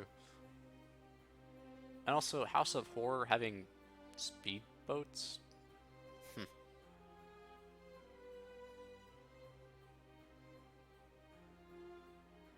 Oh, I see. It's like a different installment right next to the house. Let's try the boat trip to nowhere. That surely can go right. At the dock, you spot a stubby guy with long arms slouching against one of the mooring pier posts in the straight slide of the swamp. His skin shines with an oily green glow, and his ears and nose are as craggy as tree bark. Step right up, he calls in a gravely voice. Man, I've heard that before in this. He pulls one of his motorboats over. It's red with a silver racing stripe. You know 15 knots in these babies, he says, but stay away from the tree stumps. You watch the little man's sharp green fingernails tearing the mooring rope apart. As soon as the boat is free, you step in, step on the grass, and whir away from the dock. The wind blows hard against your face. You're flying over the water. This is totally cool. You head for the channel that you see up ahead. Too bad you didn't notice the sign that read, "To Booger Bog." Oh my fucking god. Are we making mucus jokes now? Your boat glides to the channel at high speed to Booger Bog. Water sprays up inside your face, but you have to slow down. Trees suddenly sprung all around you. You're completely surrounded now by the towering trunks. In the dark light, the limbs take on the shape of gnarled arms with black and bony fingers at the ends. You stare hard at the tree trunks. Could it be? Are they reaching out for you?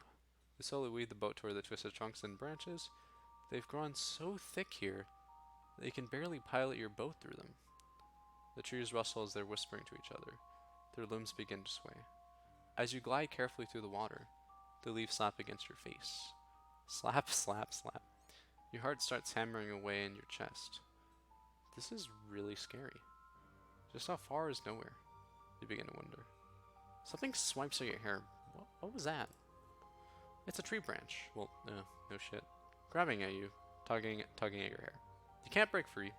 Its gnarly stubs dig in deeper as you struggle.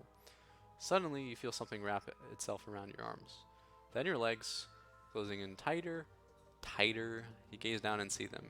Black, knobby tree limbs twisting around you, strangling you, and drop hold of the steering wheel and begin to claw at the branches, ripping them away. And then you peer up and see a terrifying sight. It's a huge tree, and you're headed straight for it. You grasp the steering wheel to regain control of the boat. The tree is just inches away. Are you gonna crash? Are you gonna crash though? Like for real? Seems like it. No. At the last minute, you wrench the steering wheel hard to the left. The side of the boat clears the tree with a sickening scrape. You breathe the sigh of relief, but it ends in a groan. A huge sharp root below the water is just ripped into the bottom of the boat. You hear a tearing sound, and then gurgling in the cockpit starts to fill it with water. Now what? You mutter. Then through the mist you spot another boat, but it's some distance away. Hey, over here, you cry out. Did they hear you? You cry out again. And then you glance behind you. More than half your boat is underwater. You're going down too fast. What should you do? Keep yelling for help or try to swim for safety? Make your choice quick.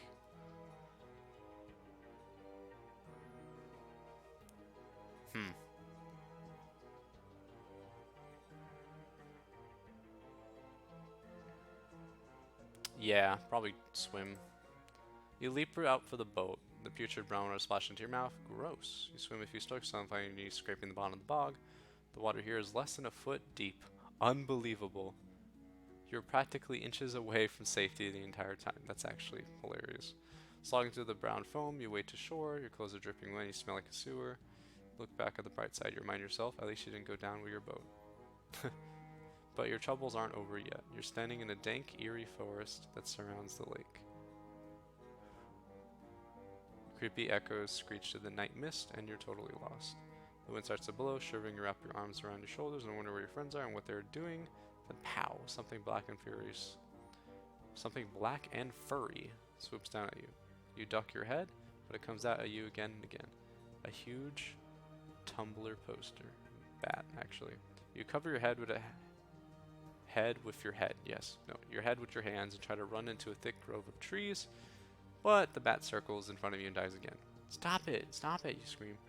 As you turn and race towards some low bushes, you remember the horrible stories about bats making nests in people's hair. Ew. And the only way to get them out was to shave your head. The stories weren't true, were they? No, that's not a thing. That can't be. You spawn out. Okay, my mouth. Brain. Tired Jaina hours. literally exhausted from everything hours, with a stuffy-ish throat in hours. Good hours, my dude, I'm telling you. Oh my fucking god. You spot a big stick in the wet dirt and scoop it up. The bat swoops down at you once more and whap, you hit it. The ball falls, the bat falls to the ground, and you see it's on a wire. It's a mechanical bat, all part of the ride, you think. You think about the boat ride. Boy, they really make things seem real at this carnival, you think. You feel much better when you gaze up ahead. There's a clearing. But that's when you see what's there. You scream. But when you see what's there, you scream. What a sight. You can hardly believe your eyes. You scream again. It's Patty and Brad. Hey guys, wait up, you yell.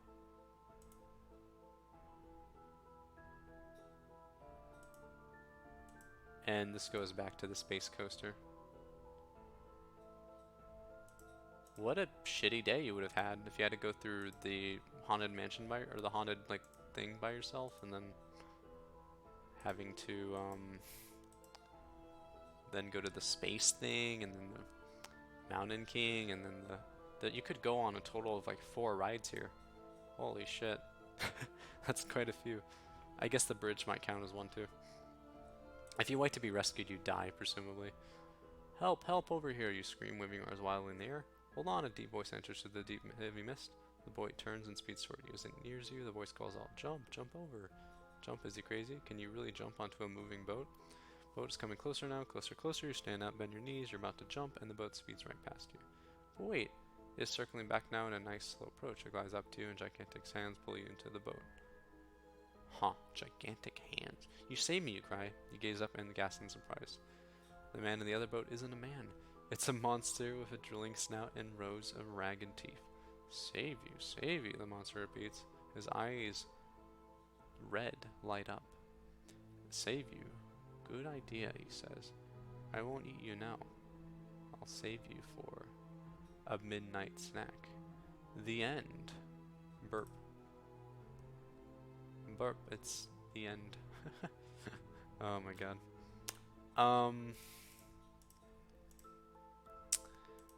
Yep, so don't do that either.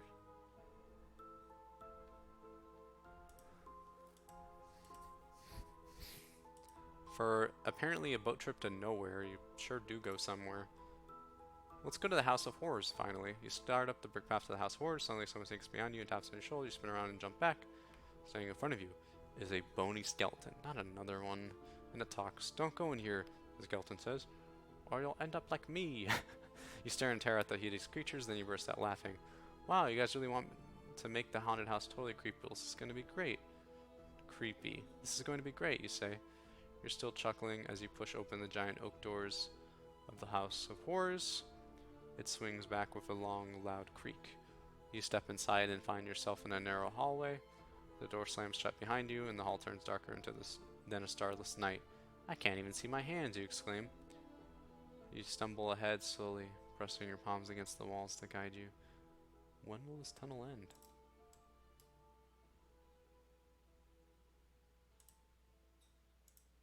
You turn a corner, instantly blinded by glaring lights. You're standing in a room of mirrors, walls, floors, ceiling, all mirrors. Everywhere you look, you are met with reflections of yourself. You take a few steps forward and bonk, you hit your head on solid glass. As a kid, I was terrified of mirror rooms. Any mirrored, just mirror everything shit would scare me. I think in general, refractions of light was super weird and creepy to me as a kid, until I got a good understanding of reality, I suppose. And I'm talking about a young age of the maximum was probably I was 8 before I stopped being scared of it. 8 or 9. I was a really scared kid. I had a lot of random phobias. I think my dreams helped me kind of adjust a little bit to that. Because boy was I a scared kid. Some of the music on this is actually super fucking good, by the way. I'm gonna get copyright strict probably.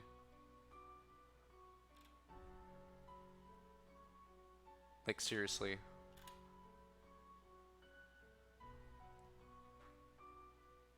They're from different artists too. Wow.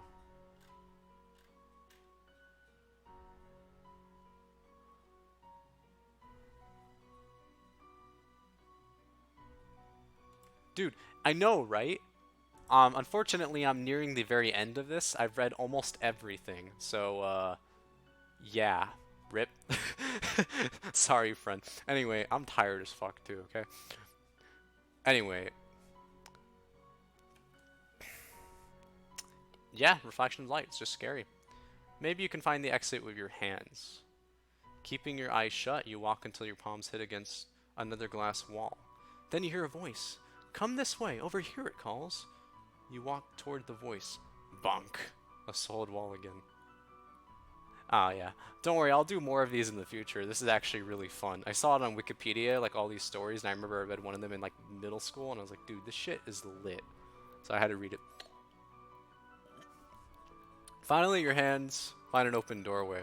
It leads to a mirrored hallway that goes left and right. Which way will you go? Also, there's like a VOD if you're curious.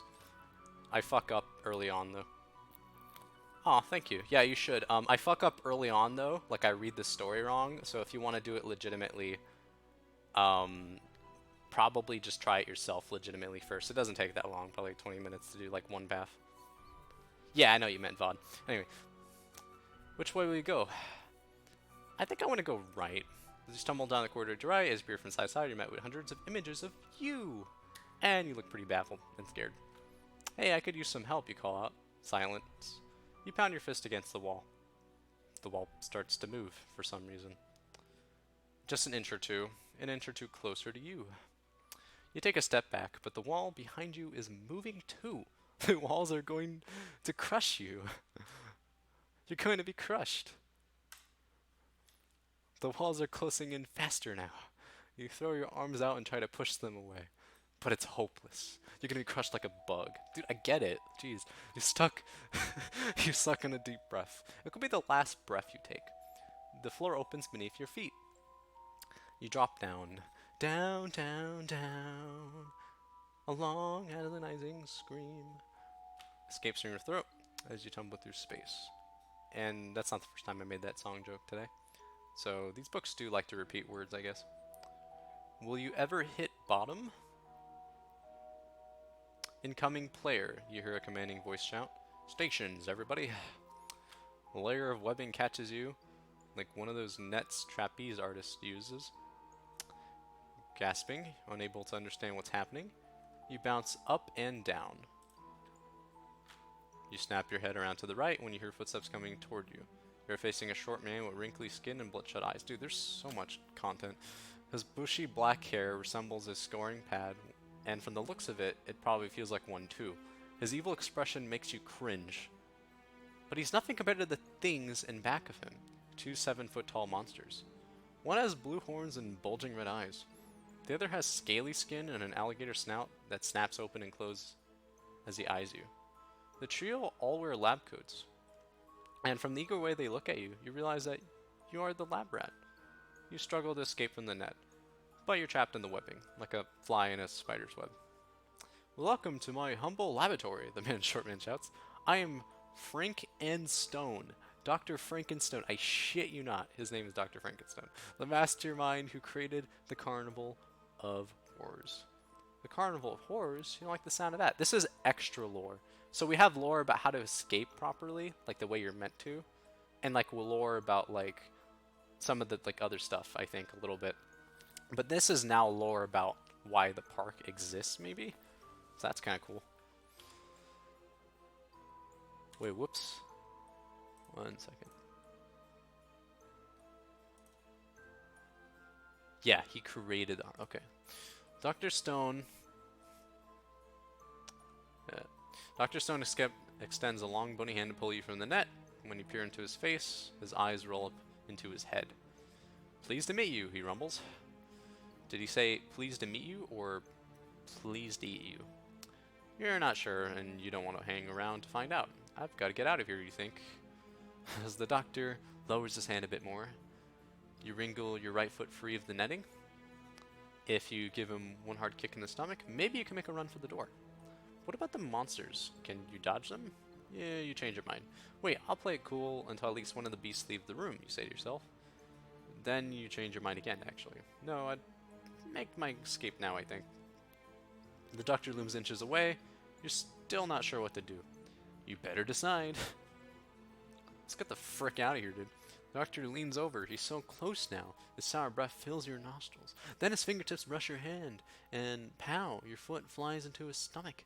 A direct hit. But nothing happens. He doesn't scream. He doesn't even moan. In fact, he doesn't seem to notice. He just smiles at you. Now you're scared, really scared. But you know, you have to do whatever it takes to get out of here. You have to find your friends and escape from this carnival of horrors. You grab up every ounce of courage and strength you have and kick him once more, harder. And this time something does happen. Big time. Oh, you just die, right? Trump, your foot plows into the doctor's stomach again. But this time it smashes right through it and hits solid steel. The crunch of metal echoes in the room, along with the doctor's scream, "Aye," he wails like a siren. "Aye." He gazes into the gaping hole your sneaker made. Thousands of circuits and wires burn and crackle inside of it. Doctor is a robot. Well, an ex-robot now. Your kick totally destroyed him. That's the good news. The bad news is headed for you. It's the monster with the blue horns and red bulging eyes. Right, the ones we didn't worry about. You scramble out of the net and dash toward the door, but the monster is too quick for you. His tentacles arms shoot out and snatch you. Giant suckers at the end of his wrists circle your throat. You gasp for air as the monster pins you against the wall. Can you free yourself from his oozing grasp? You slowly lower yourself into the slide. You start to stretch out your legs and the bottom tilt underneath you and you force yourself forward. You're sliding fat. Wait, I did this wrong. I read the wrong thing. Shit. I already read that earlier though, so yeah. Can you free yourself from this oozing grasp? The red-eyed beast leans against you now.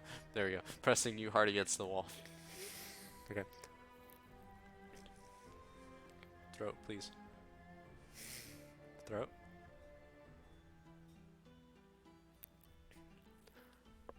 The monster moves his face close to you. The jagged horns at the top of his head nicks your cheek. You can't bear it anymore. God, I'm like congested as fuck.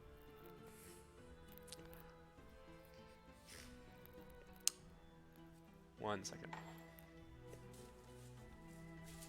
I'm gonna actually literally blow my nose.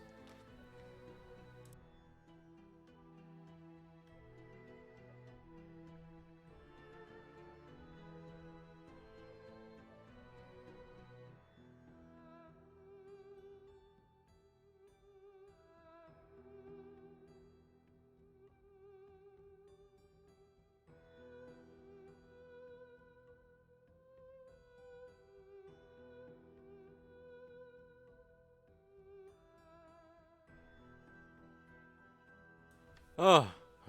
Okay.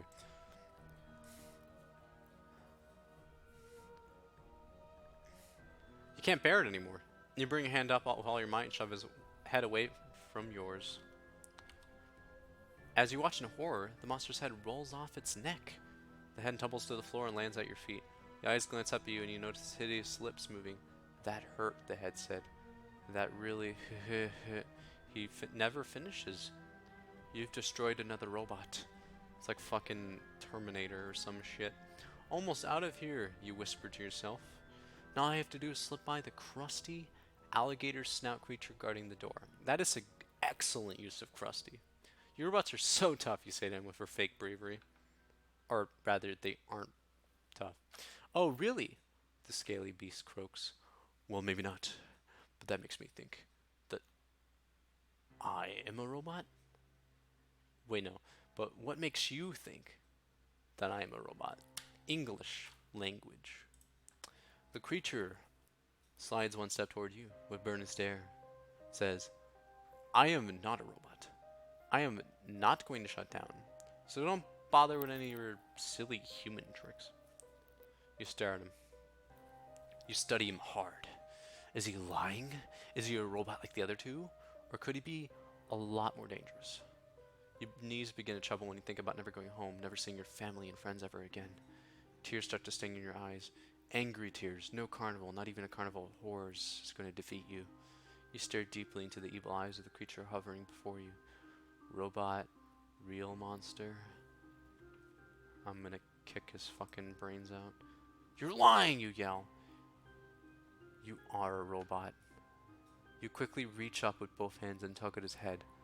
His sharp jaws slash at you, but you're fast. You hold on firmly and pull. Oh no, he really is a monster, and he's not very happy. You know you've dead meat. We have tried one more time just to make sure. You give his head one more tug, he laughs.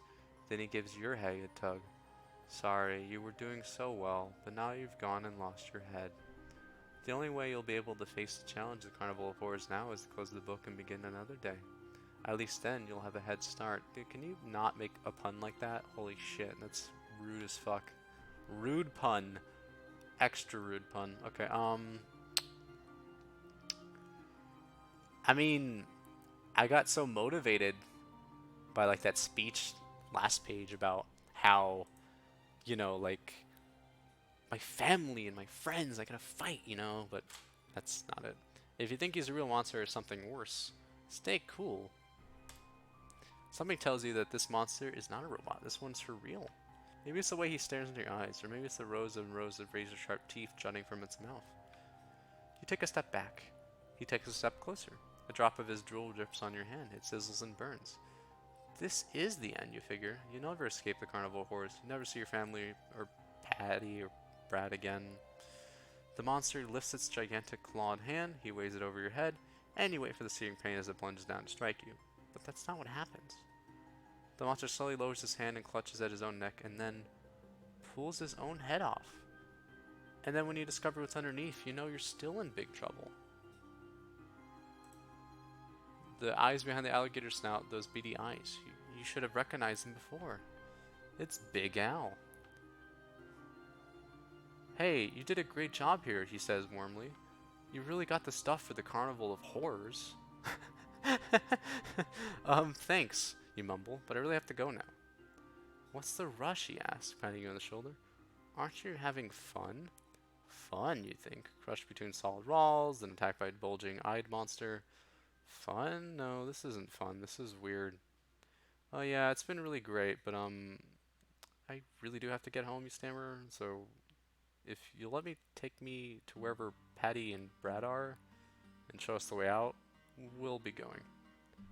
I'm afraid that isn't possible, Big Al says. Just open the door and you'll understand.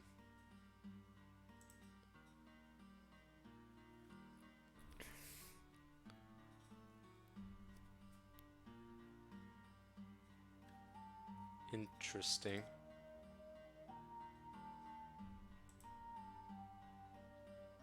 It loops back to a point I've read earlier.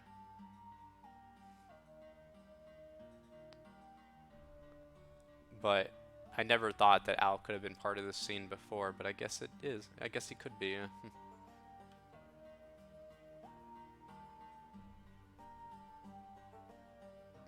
Interesting.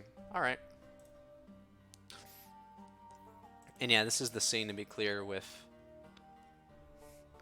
the strange, like, people in old clothes, with the woman with the red parasol who talks about the lore behind the Carnival of Horrors, like how you're meant to escape. Unless you take right way, only one right way, you know, that thing.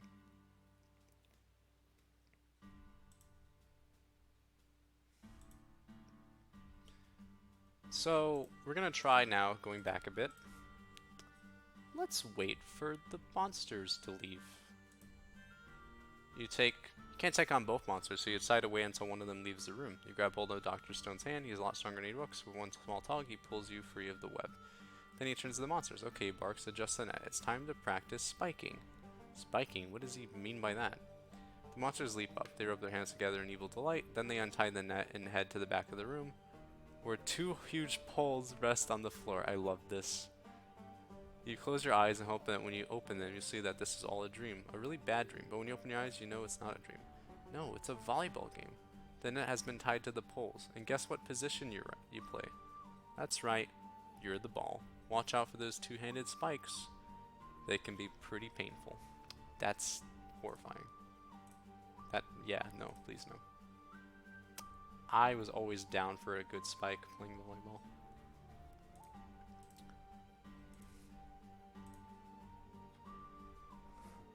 Let's go left in the mirrored hallways. Someone ahead of you, you hear laughter. Is somebody there, you call out? Silence. You stare at your reflection in the mirror hall. Am I trapped, you wonder? Am I in real danger? Or is this like a big scary joke? Your heart begins to race. I mean, I don't know, you almost like fucking died in a bridge earlier. You inch forward a few more steps, moving toward the laughter, slowly. Over here, a voice calls again. And now the voice seems to be coming from behind you. You turn your head back in the other direction, the reflection mounts all the walls at crazy angles, you're walking straight, or have you rounded a quarter? There's no way to tell. This time you're sure you're going the right way. Over here, a voice calls, turn left again. Turn left again? Now you're really confused. If you turn left again, will you finally escape?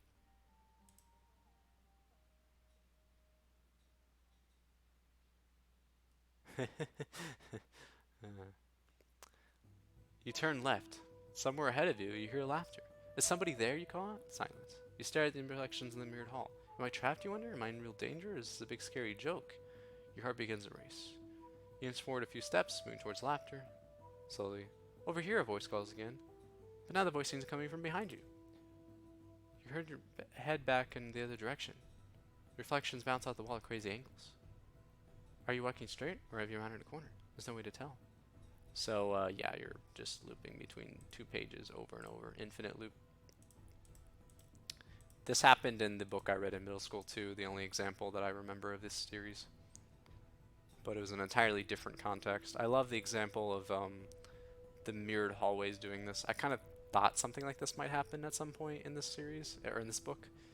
Especially with the Doom slide, but this definitely was a good place to put it. Wow.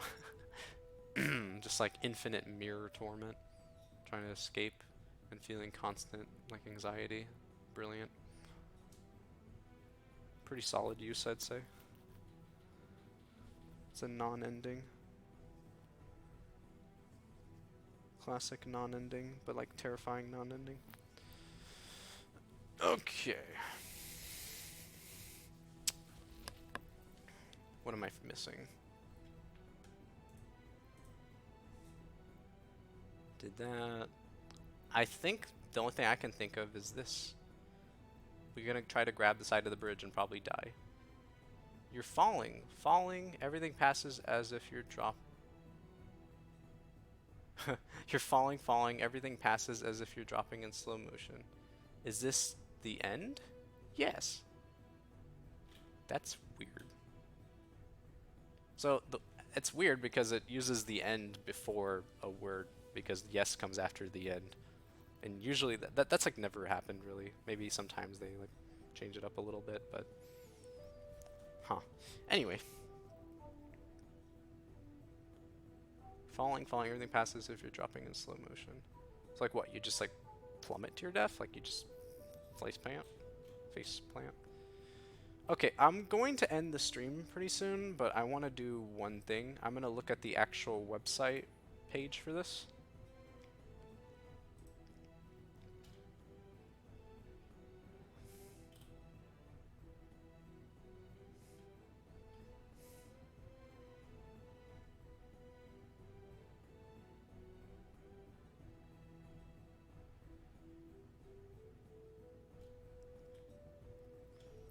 So to recap,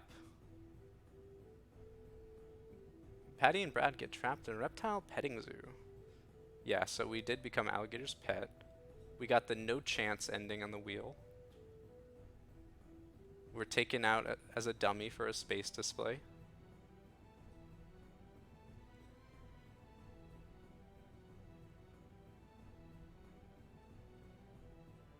And yeah, the time reverse one where you go with the magic numbers. Getting blasted off into Mars.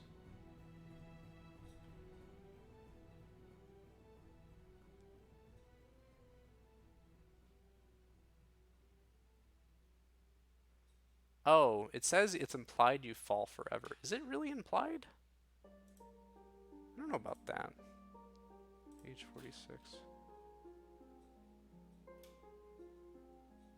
forever. Is that true?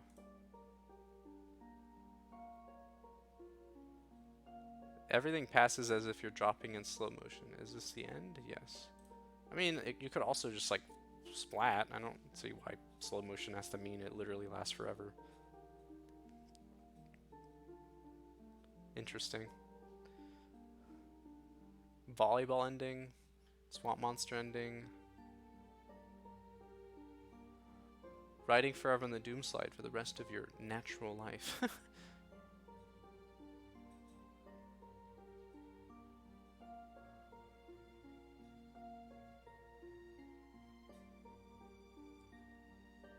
Yeah, you become slaves to his mummy in that if you don't do the magic numbers.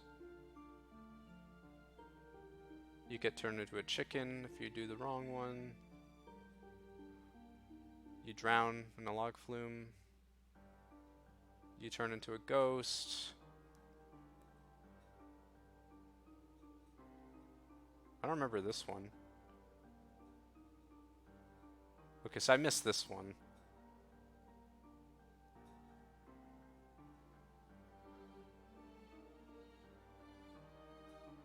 We got the monster ending, like where he's actually a real monster.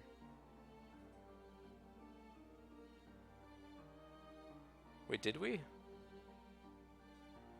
Let's see. So...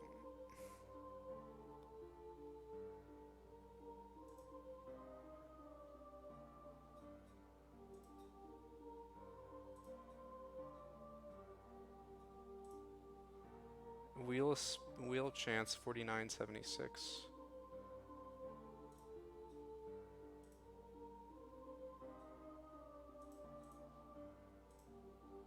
That is not the right page.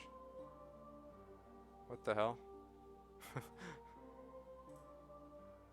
Is it the right page?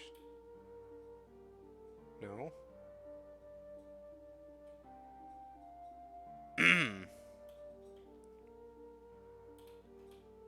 Yeah, it says to go to page...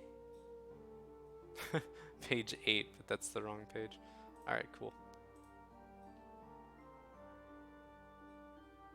What about page 49 then? I have too much fascination for this shit. Free spin! Remember that.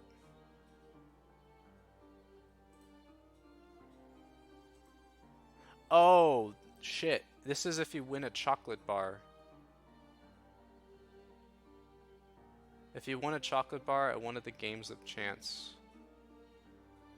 How do you win a chocolate bar at one of the games of chance? What the fuck? I don't remember that.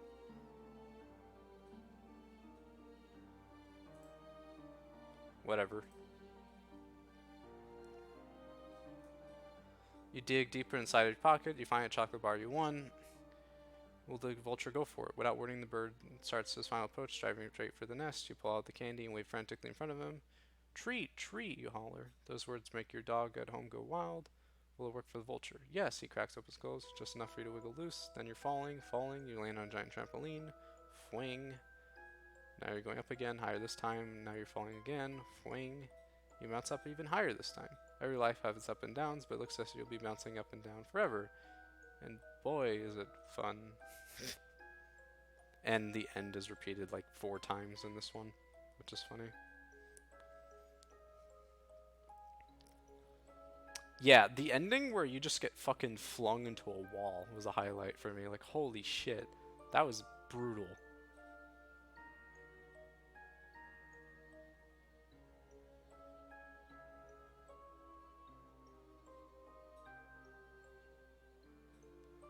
And what about this ending here? 79.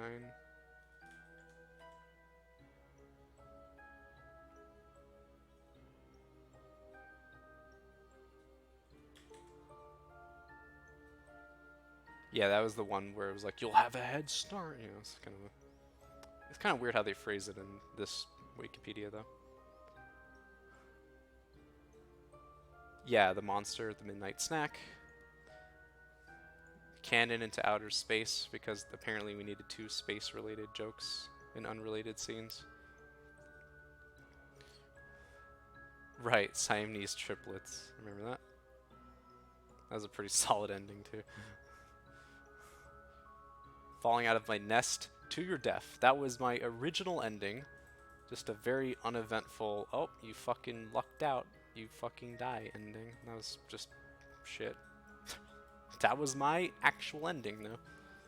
You're trapped with a bunch of demented elves with axes, and the elves decapitate you. Mirrored hallways perpetually stuck between two pages. Yep.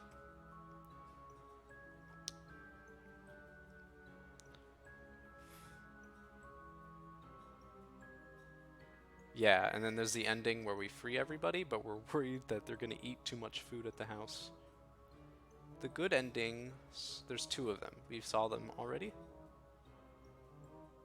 I don't think that's a good ending. The one where the monster blood takes everything. Seems ambiguous too, because it does like a rampage. I think the only actually good ending is the choo-choo train ending that we saw. The one where somehow you forgive all the crazy shit that happened and you're like, nah, dude, that was a good fair.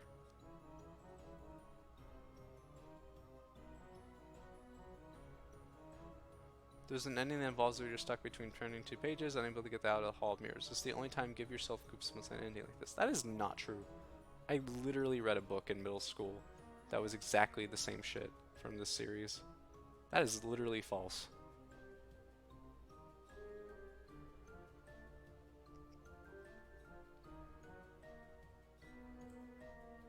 Yeah, and then the thing where you're punished from the throwing the ball was interesting too, because you need the good reflexes actually make you die.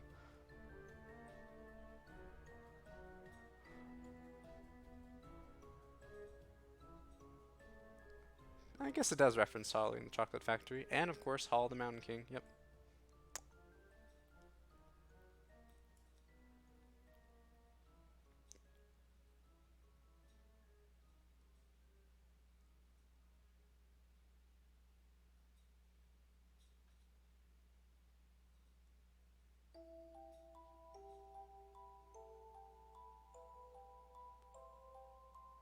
Damn.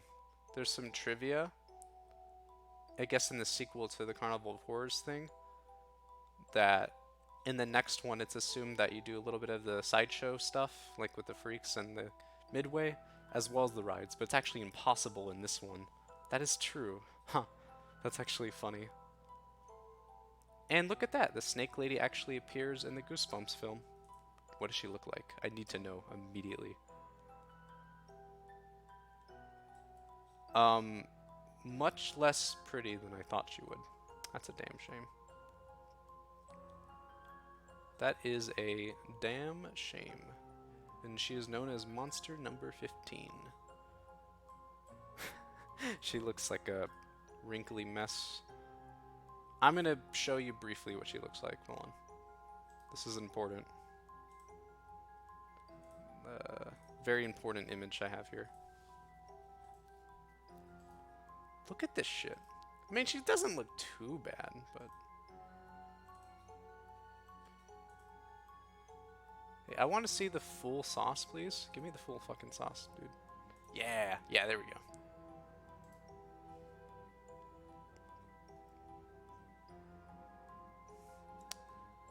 Do I have to, like, really save this image? Just to, like, show you it? Probably. There's gotta be a better way to do this.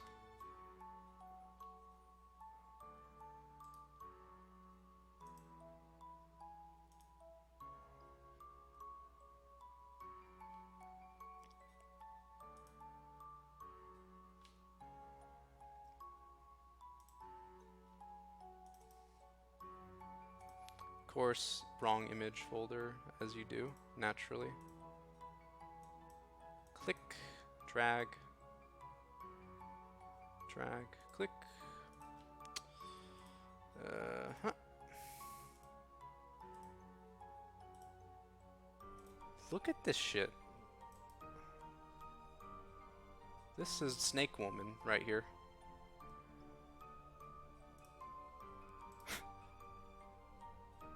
Can I like zoom in a little bit, please? Oh my god, please. There we go. Okay. Look at this fucking snake woman right here. What a magnificent bitch she truly was. I'll remember her, even though she totally backstabbed us. You just can't deny sometimes when people are just good. People are just solid. Anyway. I sort of am struggling still with the thing that it mentioned about how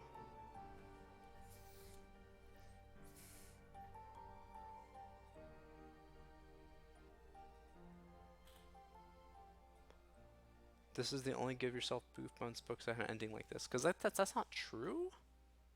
Unless... Was there more like this series? There might have been another series.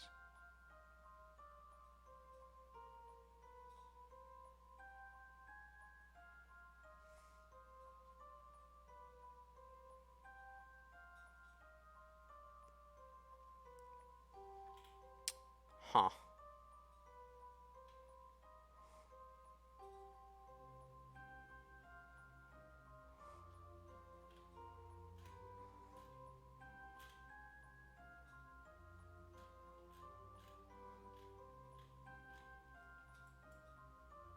Yeah, Big Al, Snake Lady, they're on here as like significant characters in like the series list.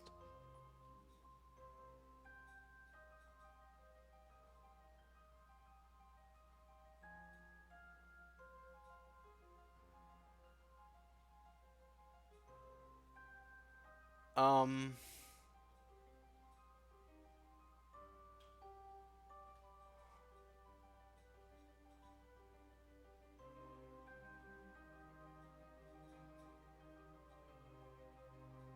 let's see what these other ones on.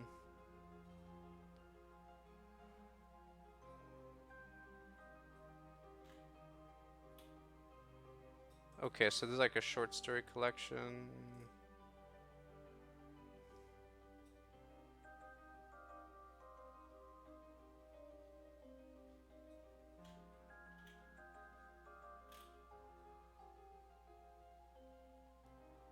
Oh, I see.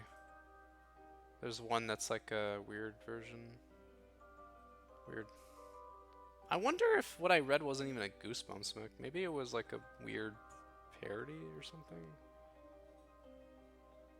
Because, like, I was trying to find the book I read in middle school, but I couldn't originally on this site. Maybe it's not even Goosebumps. I don't know what the hell it would be, but it's maybe not Goosebumps.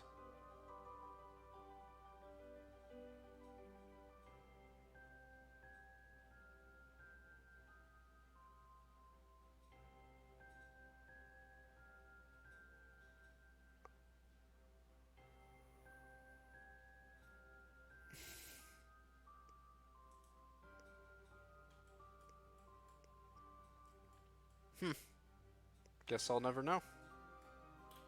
Well, I'm gonna go to bed. Maybe one day I'll find the loop ending that I'm pretty sure exists in a different one, unless that book is just not a Goosebumps book, I guess.